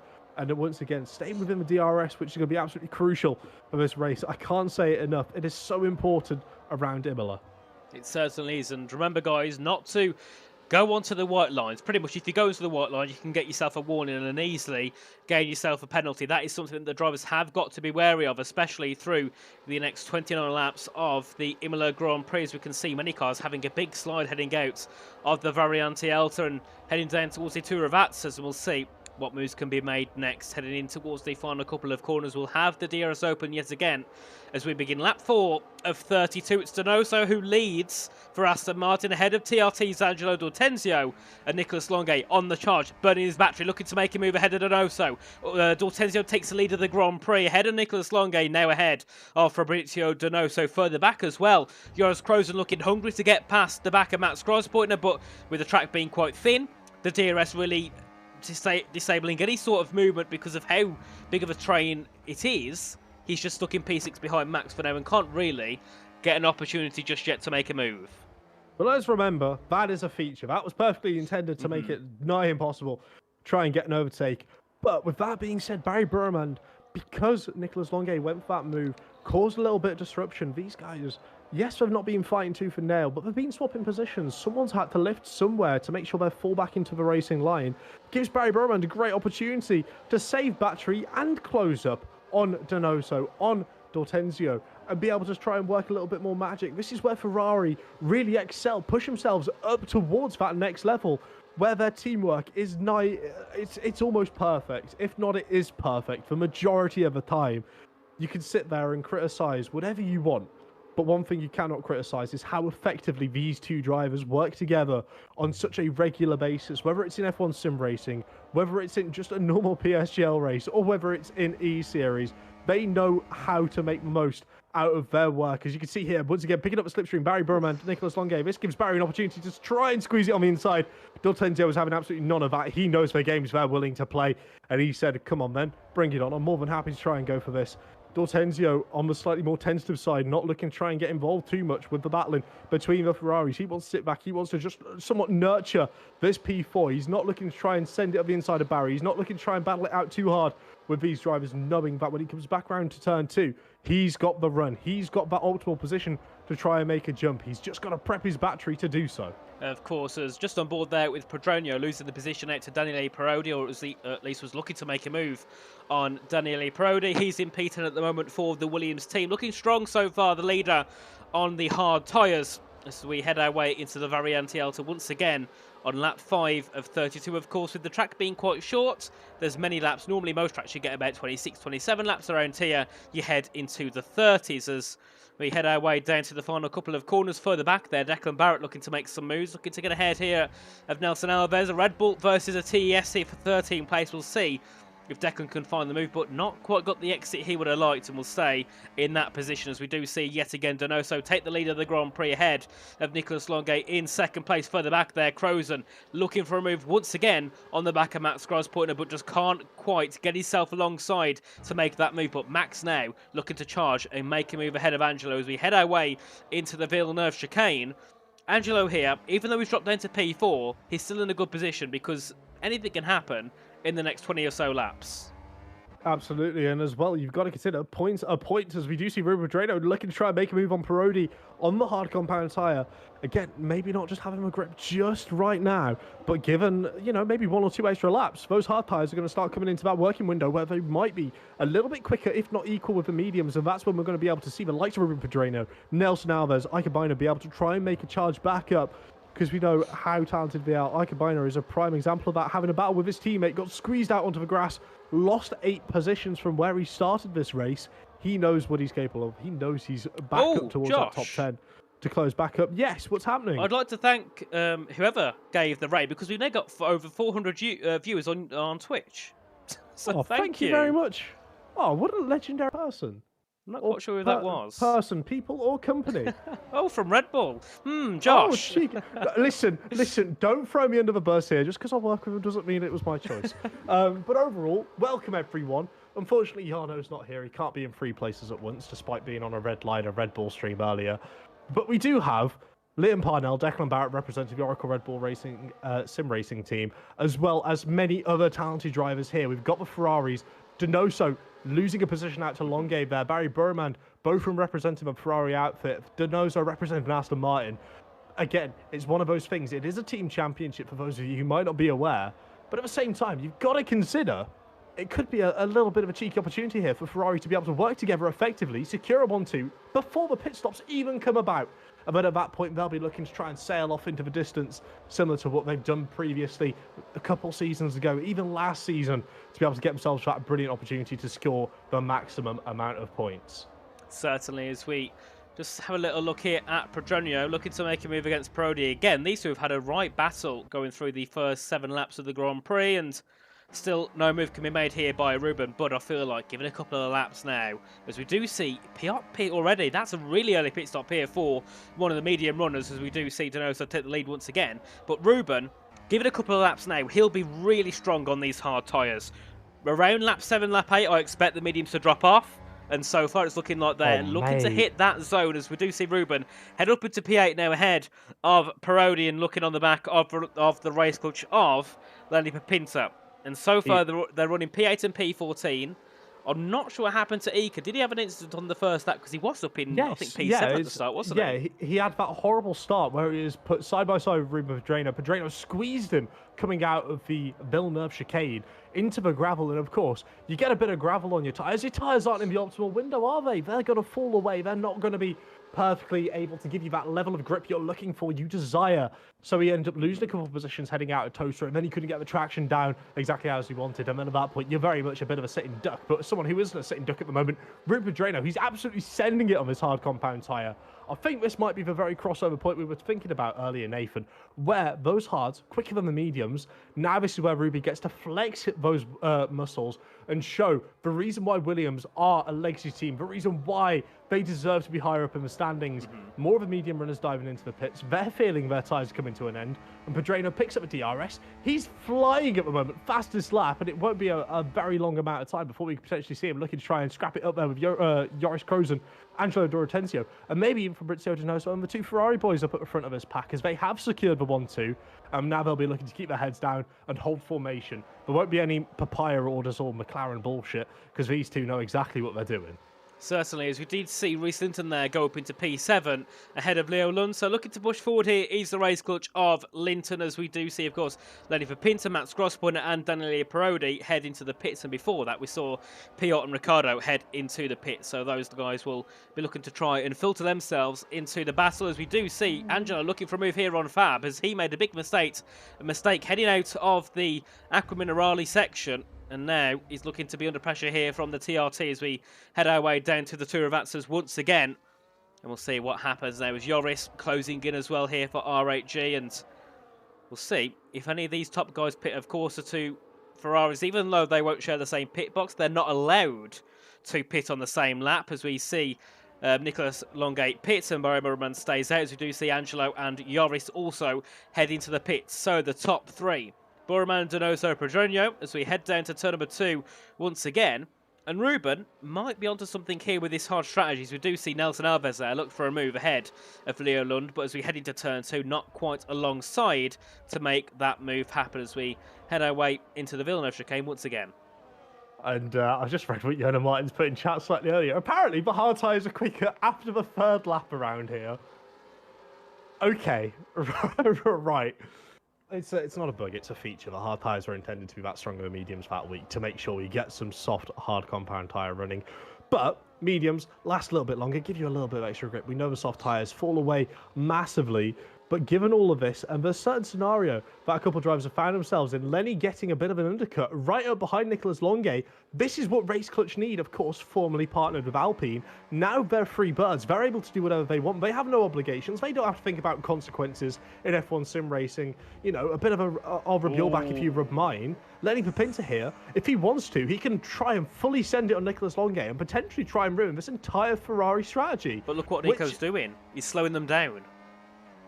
That's going to put himself in a bad position, though, because, of course, let's not forget, Reece Linton still up there. Leo Lund's still out there. Declan Barrett also out there on that medium compound tyre. They might be able to try and get an overcut working, depending on how much everyone is slowing down. Fabrizio Donoso diving into the pits here as well. We should be expected to see Fab and Barry come out in the lead because Nico has took this team-orientated approach to back everyone up a little bit.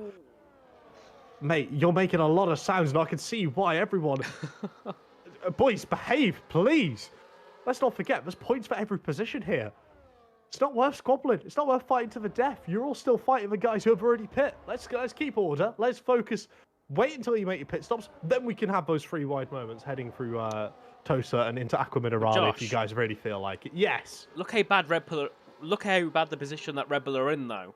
They're now last. Don't remind me. In the train that haven't pitted. They're currently P19, P20 if you think about it. When they pit, they'll come out last. So, Red Bull... Oh, as we have our first penalty, and that will go to Aston Martin. Ding, ding. One of the championship protagonists sitting in 4th have got a penalty. That is not what they want at all, is it, really? Really poor. No. I wouldn't even say it's on the driver because of how because we know how poor the track limits are around here, as we see he could go up into 3rd. Yeah, the creative track limits. They've done the white lines and they've thought, right, we'll put it a little bit inside the white lines just to scare everyone. But we are seeing Jost not let that affect his confidence. He's still looking to make moves. He's still open with DRS. He's still burning the batteries to try and grab everything possible, understanding that it's not just a race for him. It's a race where he's trying to maximize points for the team. He's looking out. He's watching. He'll know where Fabrizio is. He'll know Fabrizio's lost out a couple positions due to an undercut to the likes of Lenny and Max. It'll be an opportunity for Jost to be able to go, right, okay, I'm not going to be the most helpful back here. I won't be able to directly aid Fabrizio. I won't be able to work some wonders in Team Miracle like what Ferrari are able to do. But I can still bring home a solid amount of points as long as I keep my head down and keep pushing. But that DRS has been broken between Jost and Nelson, so it wouldn't surprise me if we see Jost calling it in a little bit earlier. Perhaps maybe looking to go for a 2-stop if he's feeling very brave. Yeah. But at the end of the day, it's not feasible. It's not realistic. He's going to have to keep his head down. He's going to have to burn his battery to try and catch back up. And that's going to be so difficult to do while defending off the likes of a Marcel Biega, a Philip Perejneda, a Reece Linton, and a Liam Parnell behind you. Because they are no mean feat behind you. They will push you until your absolute limit.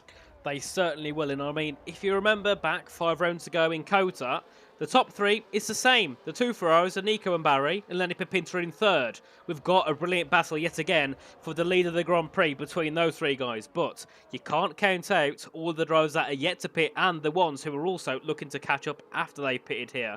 As we see Fabrizio Donoso in a superb position, of course, with Nicolas Longue holding everyone up, he was able to pit and not lose time on that overcut. He now sits himself right behind the back of Max Grospointner on 2-lap better tyres than Pipinta and Grospointner here, so he's in a good position at the moment in terms of his tyre wear and his tyre performance to battle with those ahead of him. Of course, further behind as well, lots of Leo Lund also making his pit stop, but the issue is that train of Benzoni down has dropped over a second to the rest of the field, so RHG are certainly not in the best position now, as we do see Donoso look for a move on Grospointner heading into Tosa, and no move can be made, and they've lost time to the train. Absolutely, and I'll be completely transparent with everyone. Tyres are one thing, but having the wherewithal to get the moves done, having that battery management, the DRS management around a track like Imola can be so crucial to make sure that you're able to use that tyre advantage to the maximum. And that's something that we know Fabrizio has done in the past. We've seen him time and time again be able to execute in unfavourable positions to get himself slightly further ahead into a better opportunity. But it very much feels like it's going to be one of those things where he's also got drivers ahead of him who are very well versed, very experienced in F1 sim racing, very well experienced in league racing, and understand that to a perfect team. Max Grospointner, Lenny Pipinta, they're not going to be easy to get past them. And of course, you're in a 2v1 against Ferrari, unless you decide to try and work with one of your track mates around you. It could be a very difficult race for the remainder of these guys, as we are seeing some phenomenal ding-dong battles along the way. Fabrizio Donoso there getting pushed out a little bit. Now looking vulnerable to Piotr Stachlek. He's going to be looking to try and put it on the inside of a Villeneuve chicane. A very brave move from the McLaren Shadow driver. Getting squeezed out just a little bit there. And that gives a window of opportunity for other TRT drivers to dance it around the outside of Tosa. It's very brave. It's very bold. No wheel locking whatsoever. He's burning the battery. Is he going to be able to swing it around the outside? Is he going to do a Pierre Gasly? No, he's not had enough grip on those tyres. Not yet. Those hard tyres not looking to offer the most at this moment in time, but we will have to remember they will last so much longer. That's the reason why the drivers were able to make a stop so early. It's because they last forever. They're so consistent, and they are overall probably the best tyre to be on for the race pace. They certainly are, as we see there, Marcel Biega making a move ahead of Nordijk and Alves making a move ahead of Baena. Near the top of the grid, of course, those guys still have to pit the top 7 yet to make their pit stops, and of course there is one mandatory pit stop to make onto a different compound, so they've got to do it when the time is right, and probably we'll see them pit for a set of the mediums shortly, as we do see Nicolas Longue take the lead of the Grand Prix ahead of Barry Burmand and Pipinta in third. Grospointner there looking to battle with Angelo D'Ortenzio, who's still having a decent race along with his pole position from earlier on this evening, still looking to try and fight for a podium or a victory, of course. I think Amos did remind me in the chat that they did have a P2 in quali in Monaco, but I don't think they got a podium there either. So this could be one of their first podiums here in E-Series, and maybe one of their first in competitive F1 sim racing, as I don't think TRT operate at many places. Oh, that's a big collision there between Leo Lund and Riccardo Benzoni, who clicked onto it at the right time, and both of them were sideways heading out of Piratella. Absolutely huge moment there, and you've got to consider Riccardo Benzoni. What a race he's having. He's moved a fair few positions in the order thanks to being able to dive into the pits for an undercut. RHG have certainly cooked something up on the strategy side. Just whether it's going to be raw, perfectly cooked, or slightly overcooked, we'll have to wait and see towards the end of the race for that one, because we still have many drivers out there who started on the hard compound tyre, trying to eke out for as long as possible. But you've got to consider the drivers behind, the likes of Nicolas Longue, Barry Burman, Lenny Pipinta, they're catching at a rate of knots. They will, eventually end up taking back the race leaders. We will see Lenny Pipinta dancing around the outside, grabbing a cheeky move there on Nicolas Longue, but I feel like that might be the wrong Ferrari driver you wanted to try and overtake there, because Barry, of course, has the fresher tyres, presumably would have a little bit more battery from pitting a little bit later. Is that perhaps a little bit of a blunder from Lenny to go for that overtake, or do you feel like he had to make it to disrupt this Ferrari, 1-2 teamwork scenario where it can work in their favour and be able to pull away and start to establish a level of dominance towards the latter end of this race? Because for me, I don't feel like it was a bad move, but at the same time, I don't think it was the perfect opportunity to make the move. Well, he's got 15 of the laps for him to drop back behind again if he wants to. We've only just hit the halfway point in the Grand Prix, so I don't think it's that critical what he does at this specific point. I think it's just about, trying to eliminate other people trying to overtake you, as we did see Angelo have a massive run down towards turn 2, and of course Lenny was more eager to make that overtake into turn 2 to limit Angelo's opportunities. We do see yet again Donoso closing back into the front. Train was over 8 tenths back earlier on. He's now easily within a couple of tenths of Max Grosspointner here, looking to try and get a top 5 here for Aston, but actually just decides to back off. He isn't bothered about making that move into turn 2, as we see the drivers lift very early in towards the Tamburello chicane.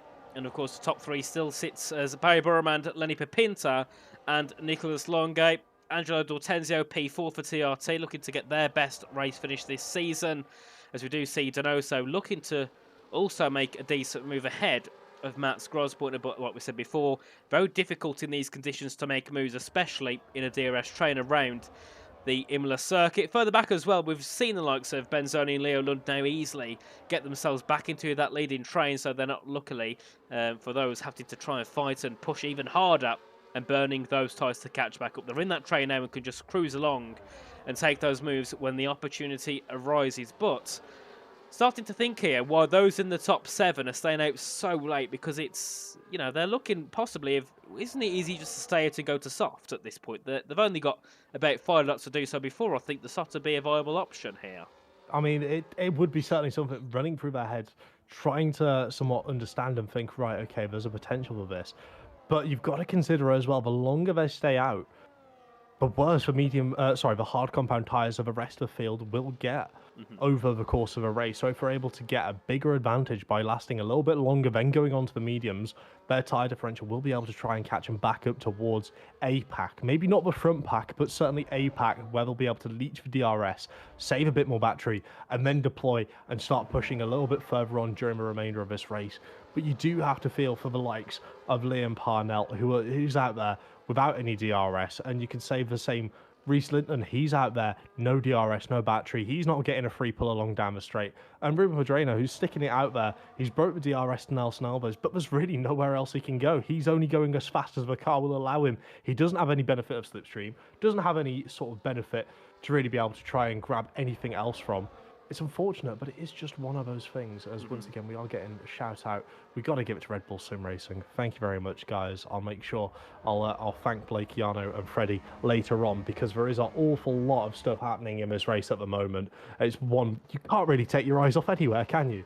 Certainly not. It's a brilliant race so far, as we do see Donoso closing here to make a move ahead of Grosspointner, and looking to make that move this time is the Aston Martin. As also we can see Longue and Hortenzio looking to make moves further ahead. It's all jostling for position down to turn number 2, and it'll be Barry who has that lead. Nicholas into second, Pintane goes to net third, and Angelo stays in that position where he's, and also Donoso couldn't find the move, so he's still stuck down in net P6 at the moment. But of course, all those guys still staying out. Liam Parnell, unfortunately, not on the pace that well at the moment. He's nearly 6 seconds off the main train, so he's only 4 seconds off the people who need to pit. Now, do you think maybe he can help the Red Bull team here by holding a few people up? No, I feel like he would have to hold a lot of people up, and I feel like that would take an absolute miracle. But we'll let him off, of course. Liam, he's one of the community's favourites. He's almost there for every single race. He's really friendly. If anyone gets the opportunity to talk to him, I'd highly encourage it, because he's a top quality bloke. I'm not just saying that because I work with him. Both he Aston Martins. Oh no, okay, fab. Unfortunate. Head down, keep it going. We'll let Liam off because it was his birthday yesterday. But at the same time, fab. Unfortunate. He's just got to not let it affect his mental, because at the moment he's still stood behind Max Grosspointner, and we've seen Max already this race. He's had a defensive masterclass. He's not let anyone get past him without a little bit of a trade-off. Whether that's him slipping behind, make sure he's able to recharge his battery to go back on the offensive. It's one of those. He's waiting patiently for his opportunity, but is he waiting too patiently? That's the question. Yeah. We both said the same thing, and we're both thinking the same. That is certainly the question that many drivers will also be thinking of when they need to make their moves, as we have 12 laps to go in the Imola Grand Prix. And so far, Ferrari looking to take a double podium. R8G not looking strong here at all. Currently P16 and P18. Red Bull P17 and Liam will come out 20th, so they're not also looking that strong. So Ferrari, I think, might lead the championship after this round, but I think Race Clutch are also in a position to maybe jump ahead of Red Bull here, or at least be within, 5 points, I think, because the gap's only 31 points between the two. As Ruben gets him. Oh, and Williams have ruined what could have been a brilliant race. A 10-second penalty for speeding in the pits. And remember, last game it was 5, but on this game, F1 have doubled it and made it 10 to make it even more harmful. And Big shame for Williams. You consider as well that lap one battle both the Williams drivers had. There was no Williams team orders. They were free to battle. They battled hard. Ika got pushed off the track, lost a lot of time, lost a lot of positions. Rubens picked up this penalty. It's just a bit of salt in the wounds that the Williams team really didn't need. Currently sitting at the bottom of the championship. They'll be looking to try and see some form of silver lining here. Very unfortunate for them. Positive side, they're at least together on track, where they'll hopefully be able to work together now as a cohesive unit to move themselves ahead of Reese Linton, up towards Declan Barrett, and then try and get into the mix on those medium compound tyres. That's what they need to do in order to try and find any form of silver lining out of a similar race, because so far it has been a travesty. Williams Esports, I'm sorry if you're watching, but it just has been. Yeah, it's not been good at all here for Williams. Of course, qualifying went well, but you know, when a team gets good in qualifying, sometimes they end up doing poor in the race, and that's happened here for Williams. A big shame, and not all issues have been caused by themselves either, as Joost Noordijk and Marcel Biega make their pit stops now. Offered the hard tyres, they'll go into a set of the mediums, I believe, to take those to the end of the Grand Prix. As we head our way down to turn number 2, and this will be Angelo having to defend, from Fabrizio Donoso. So I'm trying to see who's who with all the people pitting and getting in the way. But yeah, Angelo is under pressure from Fabrizio as we head into turn number 2, and Barry also looking to close in yet again on the back of Lenny Pepinta to put Ferrari into a 1-2 position, as Daniele Parodi looking to battle here with Gross, putting her in towards the Villeneuve chicane in a bit of contact, and Parodi can't find the move at all. Max defends heavily, and he will not let that TRT through, but TRT currently on for a P5 and P7 because of penalties. That's a decent point haul for them, isn't it? I think the best this season. Yes, it would be. It would be absolutely phenomenal. Of course, P3 around Monaco, very good race for them, but this will just be another little boost of confidence they need. Of course, new engineering signing over in the community team. They're looking to try and elevate themselves slightly further ahead. Max Grosspoint are at risk of falling away from the DRS, but for those Red Bull fans who came over from the Red Bull Sim Racing channel, Liam Pardell is currently leading this race. Not because he's not pit. It's pure pace, I absolutely promise you. But unfortunately, he will have to make a pit stop. But he's doing it loud and proud. He's going for another lap. He's taking the mantle, bless him. But in the meantime, we do have that Ferrari P2, P4. It's looming. They're lurking. They're waiting for Lenny to make any form of mistake to try and get the jump on him. Same as the rest of the field, you could say, behind. Because if any mistake happens whatsoever, Piotr Stachulek, Daniele Parodi, Max Grosspointer, Fabrizio Donoso, Angelo Dorotenzio, they're there to make the most of those opportunities, and they'll certainly be looking to do so towards the final 9 laps of this race. They certainly are, as yet again, we see Lenny in between the two Ferraris, as Reese Linton gets a penalty now. That makes it 4 with track limits penalties and 1 with a speeding in the pit lane penalty. So a quarter of the grid now with a penalty on the board.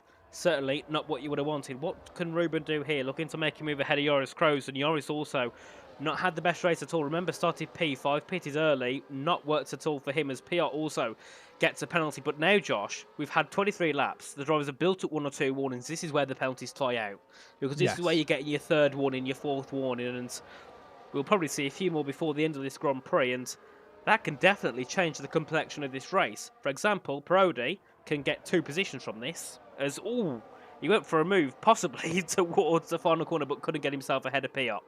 Yeah, and then also as well, we consider, what if a Ferrari car picks up a penalty? All of a sudden, that teamwork to try and get a 1-2 turns into teamwork to try and secure just a race win. With that being said, Lenny Pepinta's got other opinions. He's looking to try and make a double overtake, but unfortunately ends up just getting swamped because of the double slipstream behind that Barry was able to pick up. He's still able to get ahead of Longevo, which retains him into P2. giving Ferraris a great opportunity to have a little switcheroo, P1 to P3 and P3 to P1, without losing too much time to the cars behind. Angelo D'Ortenzio is certainly looking very eager to try and make any sort of move possible. Fabrizio Donoso looking to try and put his car anywhere possible to try and scare D'Ortenzio off of the racing line. But you got to say, for the pole position sitter of Angelo D'Ortenzio, he's had a very strong race out here. He certainly has, as we do see Philip Presnay today make that move ahead of Joris Krozen down to 14th, possibly down to 15th here as Declan Barrett makes a send into Aqua Minerali. What a move there from the Rebel of Declan Barrett up into P14. He needs to make these positions to help his race go from bad to decent here for the Red Bull as he exits out of the Variante Alta in P14, closing in on the back of Philip Presnay, and will of course get the position over Ruben because of the penalty, so looking at a net P13 at the moment, as Parnell will drop back to P20 after pitting on the last lap. Of course, 14 seconds behind, definitely not the race that Parnell would have wanted. No, unfortunately not for him. But of course, there's many other drivers who are so incredibly talented on this grid, not just the likes of the front runners. All of these drivers are ridiculously quick. You could basically, cherry pick any of these drivers to put into any league in the world, minus maybe PCF1, and you could say they would win in almost a comfortable fashion because of how talented all of these drivers are. Of course, we've got many different winners here from F1 Sim Race. We've got many different winners from PC Tier 1, both here at PSGL, WOR. These guys are the real deal, and those who haven't quite broke out onto that top level scene just yet, they are young, they're still growing, they're still learning, they're still developing their craft. It'll only be a matter of time until they reach that pinnacle, and exactly one of those pinnacles might be hit here today. Angelo D'Ortenzio still within a whiff of a potential podium, let alone a race win. Declan Barrett picking up a 3-second time penalty. As you mentioned, they'll be coming out flying like bats from hell at the moment because all the drivers would have picked up warnings somewhere along this racetrack, given how strict it is around the white lines and what you can cross and what you can't cross. Sometimes it'll change between qualifying and race. It changes between time trials on these races. So it'll be down to those drivers to really try and be able to make the maximum of what they've got, as we see the Ferraris once again going side by side into turn one, using the knowledge that they're able to communicate with one another. They're able to talk about what they want to do. I'm going to run it a little bit deep down into turn one. Give me a little bit of space, please, Barry. Absolutely. No worry, Nicholas. You can have the inside. We'll go side by side through turn two, and then we'll slow everyone else up behind and walk away with a 1-2 here, because they are absolutely phenomenal at working together in such perfect unison. And you've got to imagine how frustrating it would be for Eleni Papinto, Fabrizio Donoso, Angelo D'Ortenzio. At this point, you could probably name all the way down to P13, because all of them are stuck in this DRS train. Of course, as another driver gets the penalty, that being Joris Krozen. Definitely not the race he would have wanted now. Looking to finish P17 because Marcel will move up because of the penalties of Mats Grossput now gets a penalty. So they're flying through. We've got, 3, 4, 5, 9 drivers on a penalty here in Imola. Looking to make it 10 for whoever's going to be next, and I'm sure someone else will certainly get a penalty here in this race, but the drivers that have got to keep it clean are the top 3 and also Angelo. But looking at the gaps here, Parodi and Lund are going to make up 3 positions, so it's going to be P5 for Parodi, P6 for Leo Lund because of the penalties. That's how crucial it is to not get one here in the Grand Prix as we head into turn 1 once again, and Burman still leads the race ahead of Longue. Pepinto third, defending here from Donoso, who's looking to make the move as we head our way through into turn number 4 and 5. But then again, remember, the drivers probably can also try and protest against their penalties if they think they got an unfair warning somewhere along the circuit. So that's also something they need to keep in mind as Pedreño now goes up into P10. And what it could have been if he didn't get a penalty for speeding in the pits. A silly rookie mistake here by Pedreño has cost Williams a top 10. Certainly a big shame indeed, but then again, you can't put the whole blame on Ruben as the season on a whole just hasn't been what Williams would have wanted. 6 rounds in, 89 points, 10th in the standings. Remember, Josh, 3 seasons ago, they won it. They won it by a decent margin as well. I mean, we could even look as far back as last season. They were up there. They were battling. They were scrapping to try and win the champion. And now it's all seemed to have come unraveled. This new game not suiting, whether it's the engineering staff, whether it's the drivers. Something just isn't clicking for them.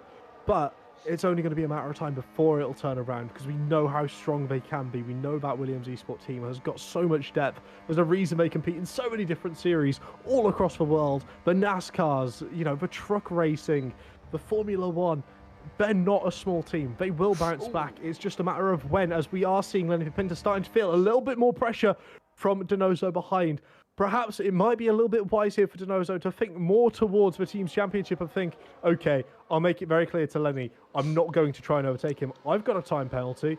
I understand that. I want to work with him to catch back up to the Ferraris to try and hinder their gain in the championship, which of course would bring Aston Martin closer to them in the long haul. But with, 3 rounds after this race, there's an awful lot left on the line for a lot of these drivers and a lot of these teams, because it is a key statement point where people, team managers will look at this and think, right, so-and-so sacrificed this for the team. Would they be able to do that in F1 sim racing? Is it warranted to put them back into the E-Series C as more penalties are coming through at a rapid rate of knots? At this point, we're surely past 10. Yeah, 3 penalties there came through in the matter of 3 seconds. I think it was Ricardo, Declan and someone else got that penalty there. Definitely not what they want. As we do see, Pepinta still fall under pressure here from the likes of Donoso, but Pepinta's going to close in here, looking to close in and make a move, but no. Can't quite get the move up into second ahead of the 2 Ferraris as we head our way through the first couple of corners. And in towards the Villeneuve chicane we go. Donoso looking to close in and get a podium, but of course wouldn't keep it because of his penalty unless he goes to the outside here of Pepinta into turn number 7. Does go to the outside, but hasn't got the grip on the exit, but has the battery to do so. Looking to disrupt that party for Pepinta on the podium, but Lenny's got the inside in towards the turn number 9 at Piratella. Oh, bit of contact, and well, that could have ended badly. Yeah, a little bump draft. Fortunately, no damage picked up there from Donoso, but you can see him literally pushing Pepinta through Acqua Minerale up the hill before coming up to the Variante Ultra Chicane, chucking it over the curbs. How brave is he feeling? Once again, it's so close to the rear of Lenny Pepinta. Lenny surely is thinking, okay, keep calm, focus, just hold on to this position. End of the day, if I lose out of position to Donoso in the final lap, it's not the end of the world. I'll still reclaim the podium back on the track limits. Provisionally, let's not forget the shooting team will look at every single extension of every single driver to make sure it is valid and it is a warranted time penalty. Donoso might feel like he's been wrong slightly, and another driver who's certainly not put a step wrong so far, Angelo D'Ortenzio, up into P4.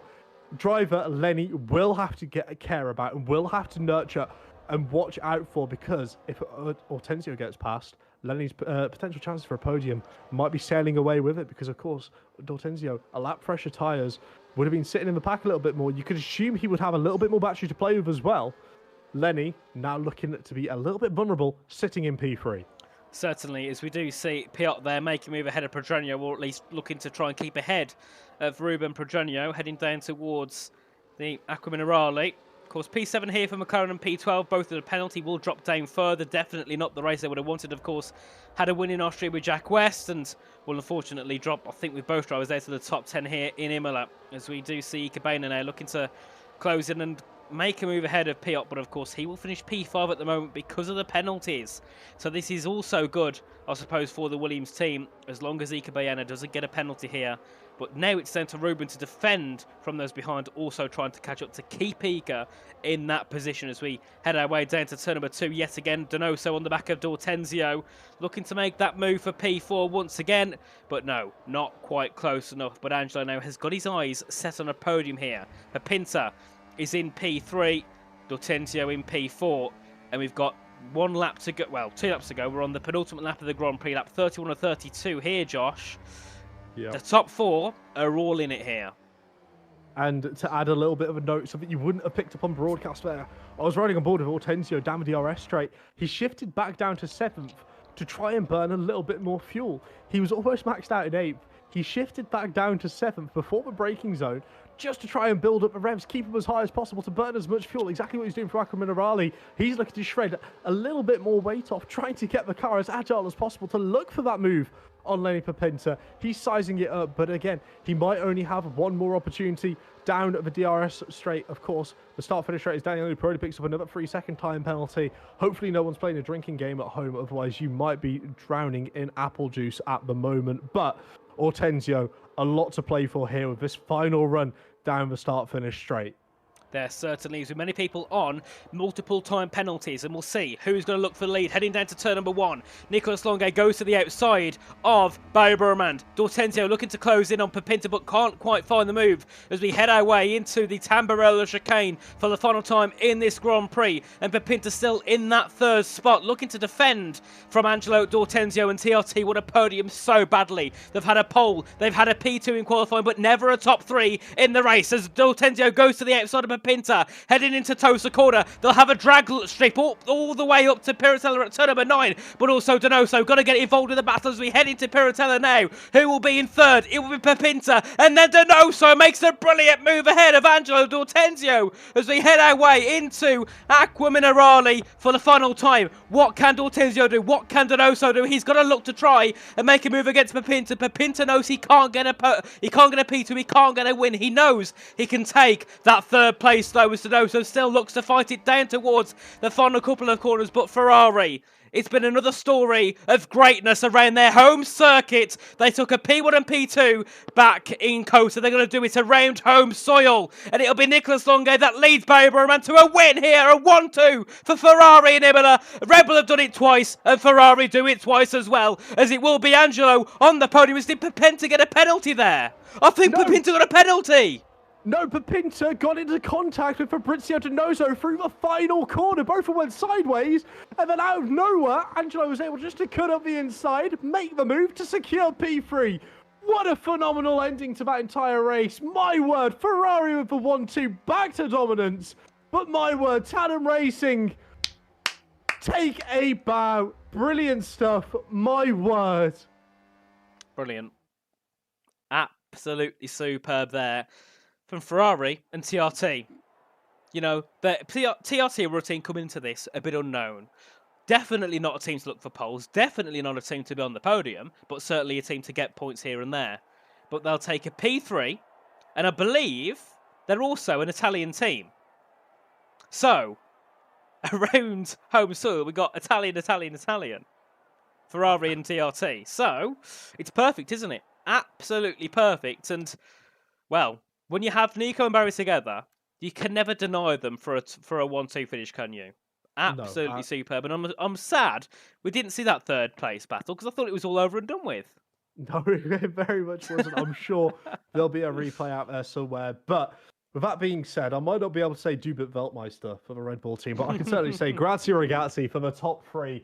Phenomenal stuff. Lenny Pepinta as well, P4. I combined a P5. Leo Lund up into P6 after starting P15. Once again, showing his racecraft, showing the level of maturity he's had so far in this game cycle. Fantastic stuff. Donoso P7. Nelson Alves P8. Max Grosspointer there up into P9. Piotr Stachlik P10. Philip Progenade P11. Another handful of points for McLaren, which they desperately need. TRT, Daniele Prodi down into P12. Marcel Biega P13. Joris Krozen with a race to forget in P14. Ruben Pedreno, of course, picking up that 10 seconds for speeding in the pit lane, but walks away with fastest lap. That's a little silver lining to grab. Liam Parnell up into P16. Again, not too sure how that one's happened, but fair play. Reece Linton P17, Ricardo Benzoni P18, Jos Nordijk P19, and Declan Barrett rounding out the top 20 there. But as far as things go, Ferrari, what can you say? They are just a machine. Linton, Benzoni, and Nordijk. Benzoni and Nordijk should have finished higher, but they left the session early, so it DNFs them. Yes. So they should have finished higher than they did. That's weird. I don't know why that glitch still exists. When you leave the session, it's a feature. It's DNF'd. a feature. Yeah, but I could already see the chat. Tandem, Forza Tandem. Absolutely beautiful stuff. Everyone celebrate Angelo getting that brilliant result. And of course, you've got to give it up for Ferrari, who got the 1-2 as well. This is going to make the championship even more intense heading into the final couple of rounds here. Hopefully, we're able to get a cheeky word with the man of the moment, Angelo, and then, of course, Barry. We'll drag Fabrizio in. He's joined in, and I know he's not that okay, but we'll drag him in. Let's go for it. Go for it. We'll drag them all in as we bring in Nicholas and Fab. There we are. So, first of all, we'll have a quick chat with Fabrizio. Can you hear us, mate? Yes. Can you hear me? Yes, we can indeed. So, not the most ideal race because of the penalty, but it would have been a P. I think was it a P4 in the end before the penalty? It was a P3 on the line. Okay, so it would have been good for the Aston Martin team, but of course you had that penalty earlier on. But then again, of course, we've had that issue with the Imola track of all those stupid penalties coming through, and obviously many people get them unfairly. Do you think any of yours could get removed with the track limits? Not really, no, because I got like one or two extra after. Hmm. So even if I get like one or two removed, that's still a pen at the end. Which is a shame because I mean it's the same for everyone, but Hmm. it's really not forgiving at all on this track. Yeah. But either way, it was a good race. I mean, you've had a little bit of unluckiness this season. Of course, he was looking for P2 back in Austria, but of course made that pit stop and it definitely didn't pay off. He was looking for P3 here, but had a penalty. So the results haven't gone your way, but the pace definitely has looked strong. Do you think maybe with a couple of rounds to go, you can finally get that podium you've been looking for? I mean, yeah, for sure. I'm just gonna keep doing my thing, and I know it's gonna click at some point. The quali was for once really good on my side, getting that P2. So yeah, I mean, really happy with the pace. I went for one direction in the race. I just wanted to stay really close to the guy ahead, going into the last sector, which I think allowed me to not be in trouble from the guys behind going into the main straight, because I had way higher wings than I think anyone around me. But I just wanted confidence, know that I can push as I want every lap. And I mean, yeah, on the line it's P3. It could have been a little bit better, maybe if I pitted a lap before. So we could have secured the top 3 position with the Ferraris because they had good pace. I think they were the only ones that I felt like were not backing me out in the lap. So yeah, I mean, could have been better, could have been worse. The pace is there, so yeah, happy to be showing this kind of pace. Of course, and obviously next week you head off to Silverstone in Great Britain. How do you think the team will do there? Of course, it is one of the home circuits, been as Aston Martin's base in the UK. So how do you think the team can do there? Well, I think the guys already showed some good results in Silverstone. So I don't know who's going to be driving, but hopefully we can replicate that with the 2 cars, and yeah, get the points that we deserve. Of course. So thank you, Fab, for joining us. It's been brilliant to have you here in the interview room, and hopefully we'll see you in here with a podium next time, mate. So have a good one, mate, and thanks for joining us. Thank you. Bye. And Josh, why don't you take a little bit of a chat with Barry and Nico? Well, boys, where should we even start with that? I mean, it looked like you had it all wrapped up right from the get-go. Fantastic teamwork throughout. Understanding who was going to go deeper into turn 1, who was going to take it a little bit lighter to make sure he was able to get the run down into the Villeneuve chicane, holding a 1-2. Again, just worked like a well-oiled machine. How do you guys do it? It's fantastic. Yeah, firstly, hello to you guys. But yeah, I mean, that was such a hard race. I think Nico would agree with me as well. Especially in this track, it's just so hard to not get warning. And also the way the track is just, it was just really tough. But yeah, I'm really happy at the end we could get another 1-2 for the team. And yeah, GG's to Fab, I think, finished P3. And obviously GG's to Nico as well for the win. He just played it really well. I think we played it really well, and we showed again that we can play these kind of games really well, I guess. Absolutely. I mean, we'll talk about, how you guys were able to deal with the track limits. I mean, we know it was a thing going into this. We know everyone was going to be on equal footing. But how was you able to somewhat keep your nerve? Of course, you've got a vast amount of experience in, in sim racing, F1 sim racing, here at PSGL, WOR. You guys had that experience. How much did that help with knowing when and how to push the car through certain corners to make sure you stayed well within the boundaries, given the boundaries were somewhat invisible for a lot of the other drivers, where they thought they was well within the track limits, but they ended up overstepping, picking up a couple of warnings, and the next thing you know, getting stamped with a 3-second time penalty. How was that something you were able to manage throughout the course of a race? We'll start with Nicholas. Well, good evening, guys. I don't even know what to say in a track like this. I've never experienced something like this in my life, to be honest. It was just pure, like, Sunday drive almost. I know it sounds weird, but yeah, everyone was just not pushing because of it, and it's just a visual thing in this track for some reason. The limit is closer to than it actually is normally, and you pick up some random warnings that you didn't think were a thing. But I guess it just comes with race experience and patience. I mean, everybody knew this track was like this. Everybody knew getting a penalty was going to be game changing. And if you did keep your nose clean, or should I say your car on track, you were going to get a good result in the end. So it just comes with experience to just not push. Or if you're in a situation where you're battling with someone, no need to take that much risk. You just gotta be patient, basically. Absolutely. And Barry, what about yourself? Because there was a fair few moments there I was watching and I was like, these guys, they're not going full beans, but at the same time, there was definitely some elbows being chucked out there, especially towards the start of the race.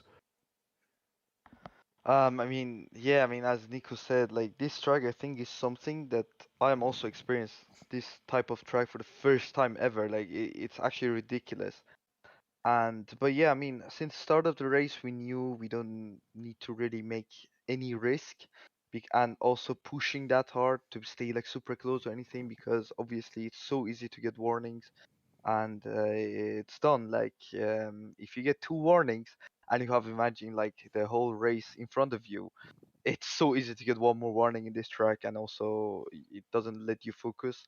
But yeah, I mean, we had to. If you had to make move, I think we did in the right time, in the right moment, and I'm just happy that it played well. And yeah, hopefully next few races we're gonna get the same result. Brilliant stuff. Of course, Silverstone next up. So to round up, it's just a massive skill issue for all of those who got penalties. But no, Silverstone's next up. Again, not a perfect circuit, let's be quite honest. There's a fair few bumps on it, which can be very off-putting, can lose a little bit of time. How are both of you guys, do you know for certain you're going to be back in here next week trying to recreate another 1-2? Or is it going to be something that the team's going to go back and discuss and try and calculate to see who's going to be best fitted for it in order to get yourselves the most amount of points possible for the championship? I think yeah, we know Silverstone. Obviously, it's so bumpy, especially turn 1 and cops, I believe. But still, trust me, it's better than this. Yes. like this is next level. But yeah, I mean, I guess we don't know. We have to speak to the team, and whatever team decides, we're just gonna do it. If they decide we're gonna race, we're gonna do it. And if they decide to give the opportunity to some other of our drivers, then they're gonna drive, and we're gonna support them. Yeah, apart from that, Dylan Warren, he's a bit funny, but overall, congratulations, guys, on that one too. It's fantastic to watch. End of the day, congratulations and Forza Ferrari. Very well done to both of you. Thank you so much. Have a good one, guys. Have a good evening. Thank you. Bye-bye. Thank you. Bye. Bye-bye. Right, so Josh, we'll head back over to the intermission screen, and always great to have a chat with our drivers, of course, having Fabrizio in for Aston Martin and then the 2 Ferrari boys in, and always happy Lovely. as usual. It's brilliant to see, isn't it? The 2 Ferraris always happy. And it was a little bit like the 2 Red Bulls last week when they both took a 1-2, but this week different story. Was it? I think P16, was it P13, P16 in the end there? I think something around there. But again, another thing I want to point out. We're seeing more 1-2s this season than any other season. 4 times out of 7 rounds. it is something that we will have to make a note, and I do believe as well it's 2 apiece between Ferrari and Red Bull. So it might very well come down to a race like this where Red Bull didn't have the best opportunities, or a race like last week where Ferrari didn't have the best opportunities, which ends up making this championship. Because realistically, it'll be those very, very fine margins. The difference between a P17 and a P8 is what's going to end up calling it between all these drivers. It's fantastically close between those 2 teams, as well as the rest of the teams as well, who are all well and truly within the mix. I feel like it's only fair we show the standings one last time, but of course that was before this race, so we can assume Ferrari to take that leap back up towards the top step, take the lead in the standings. And, you sit there, Red Bull didn't have a great race. Race Clutch didn't really have a great race. Aston Martin, there was some, silver lights, but it wasn't necessarily that great. RHG, again, not that great. McLaren, P10, P11, it's a handful of points. It'll get them closer towards the front of the field, but it's not quite enough to be able to warrant themselves to make a challenge up to RHG, Aston Martin, Race Clutch, and Red Bull. This is going to absolutely come down to the wire, especially with Tatum taking a handful of points away from a load of the bigger teams. They'll be looking to jump ahead of McLaren and maybe even RHG by the time the points are sealed. It's Certainly. ridiculously close, Nathan. It's a It joke. is. And it will get closer and closer as we get to the end of the season. I think the gap between Ferrari and Red Bull will be around 10 points, maybe a little bit less. Race Clutch as well will be somewhere in the mix with Lenny's P4 or P5, depending where he drops it. So that'll also come into play. But also Aston Martin there with a P5, and Yost was a little bit further back, but I think he was just inside the top 10. But RHG, definitely not the race they would have wanted. Both drivers outside the top 10. Ben's only near the back. Certainly not what they would have wanted, considering going into this, they were only 15 points off P2. Definitely Yeah. not the way they would have wanted it to go. But we'll head back over to the intermission screen before we end stream. Of course, it was a brilliant race yet again here at Imola. Of course, last season we had it cancelled, but this season we got compensated with one of the best qualifiers and one of the best races we've seen here in PSGL E-Series. And before we head off, we'll have a quick look at the calendar. Of course, next week we head off to Britain, and then the penultimate round at Las Vegas, and we end it off in Bahrain. 3 great tracks to end off the season. Josh, I was going to ask which one you're most excited for, but I think I know which one that will be. It's Vegas, baby. Of course it is. Give me a slipstream. Give me a DRS. Give me battery deployment. What else do you want? Everyone's going to be in the same boat. Everyone's going to be looking to try and maximize that super long back straight. Get up into 8th gear as soon as possible. Rev out the engine. Dart over. Try and get as much clean air as possible. And then lock in. But at the same time, you've got to think Britain, Bahrain, 2 very good, very well-known circuits that the drivers have practiced on. They understand. They love to race around purely because it is just the essence of what makes Formula One so great, and sim racing, just that extra little step in towards reaching that same pinnacle that Formula One has. And these last 3 tracks have everything anyone could ever want, whether it's overtaking, strategy, anything to somewhat add to it. You wouldn't be looking anywhere else. Certainly, but that is all from us tonight, guys. So thank you yet again for joining us, and of course a big thank you to Red Bull Sim Racing for sending over that raid earlier on over on the Twitch channel. But guys, make sure to come back next week. Of course, we've got the PS on the Mondays, we've got PCF1 on Wednesday, then we have the main tiers from F2 to F4 on Thursday, and then of course we're back on Friday for round 8 of the E-Series Championship. So make sure, guys, to keep yourself in tune with all that, and of course to follow us on Twitter, Instagram. I think we're even on TikTok now, aren't we, Josh? And of course over here we're spreading. We're like a wildfire. We've got a little bit of content out everywhere. It's brilliant to see. And of course, YouTube and Twitch, where we stream these races, make sure to hit that follow or subscribe button, depending which one you're on. You can also subscribe to Twitch, but you know we know people want to save a bit of money, so if you can't, don't worry. But of course, make sure to hit that follow button, and then of course on YouTube, hit that notification bell. But that's all from us, guys. Thank you yet again for joining us, and we'll be back next week for more action. So until then, have a good week, and we'll see you then. Good night.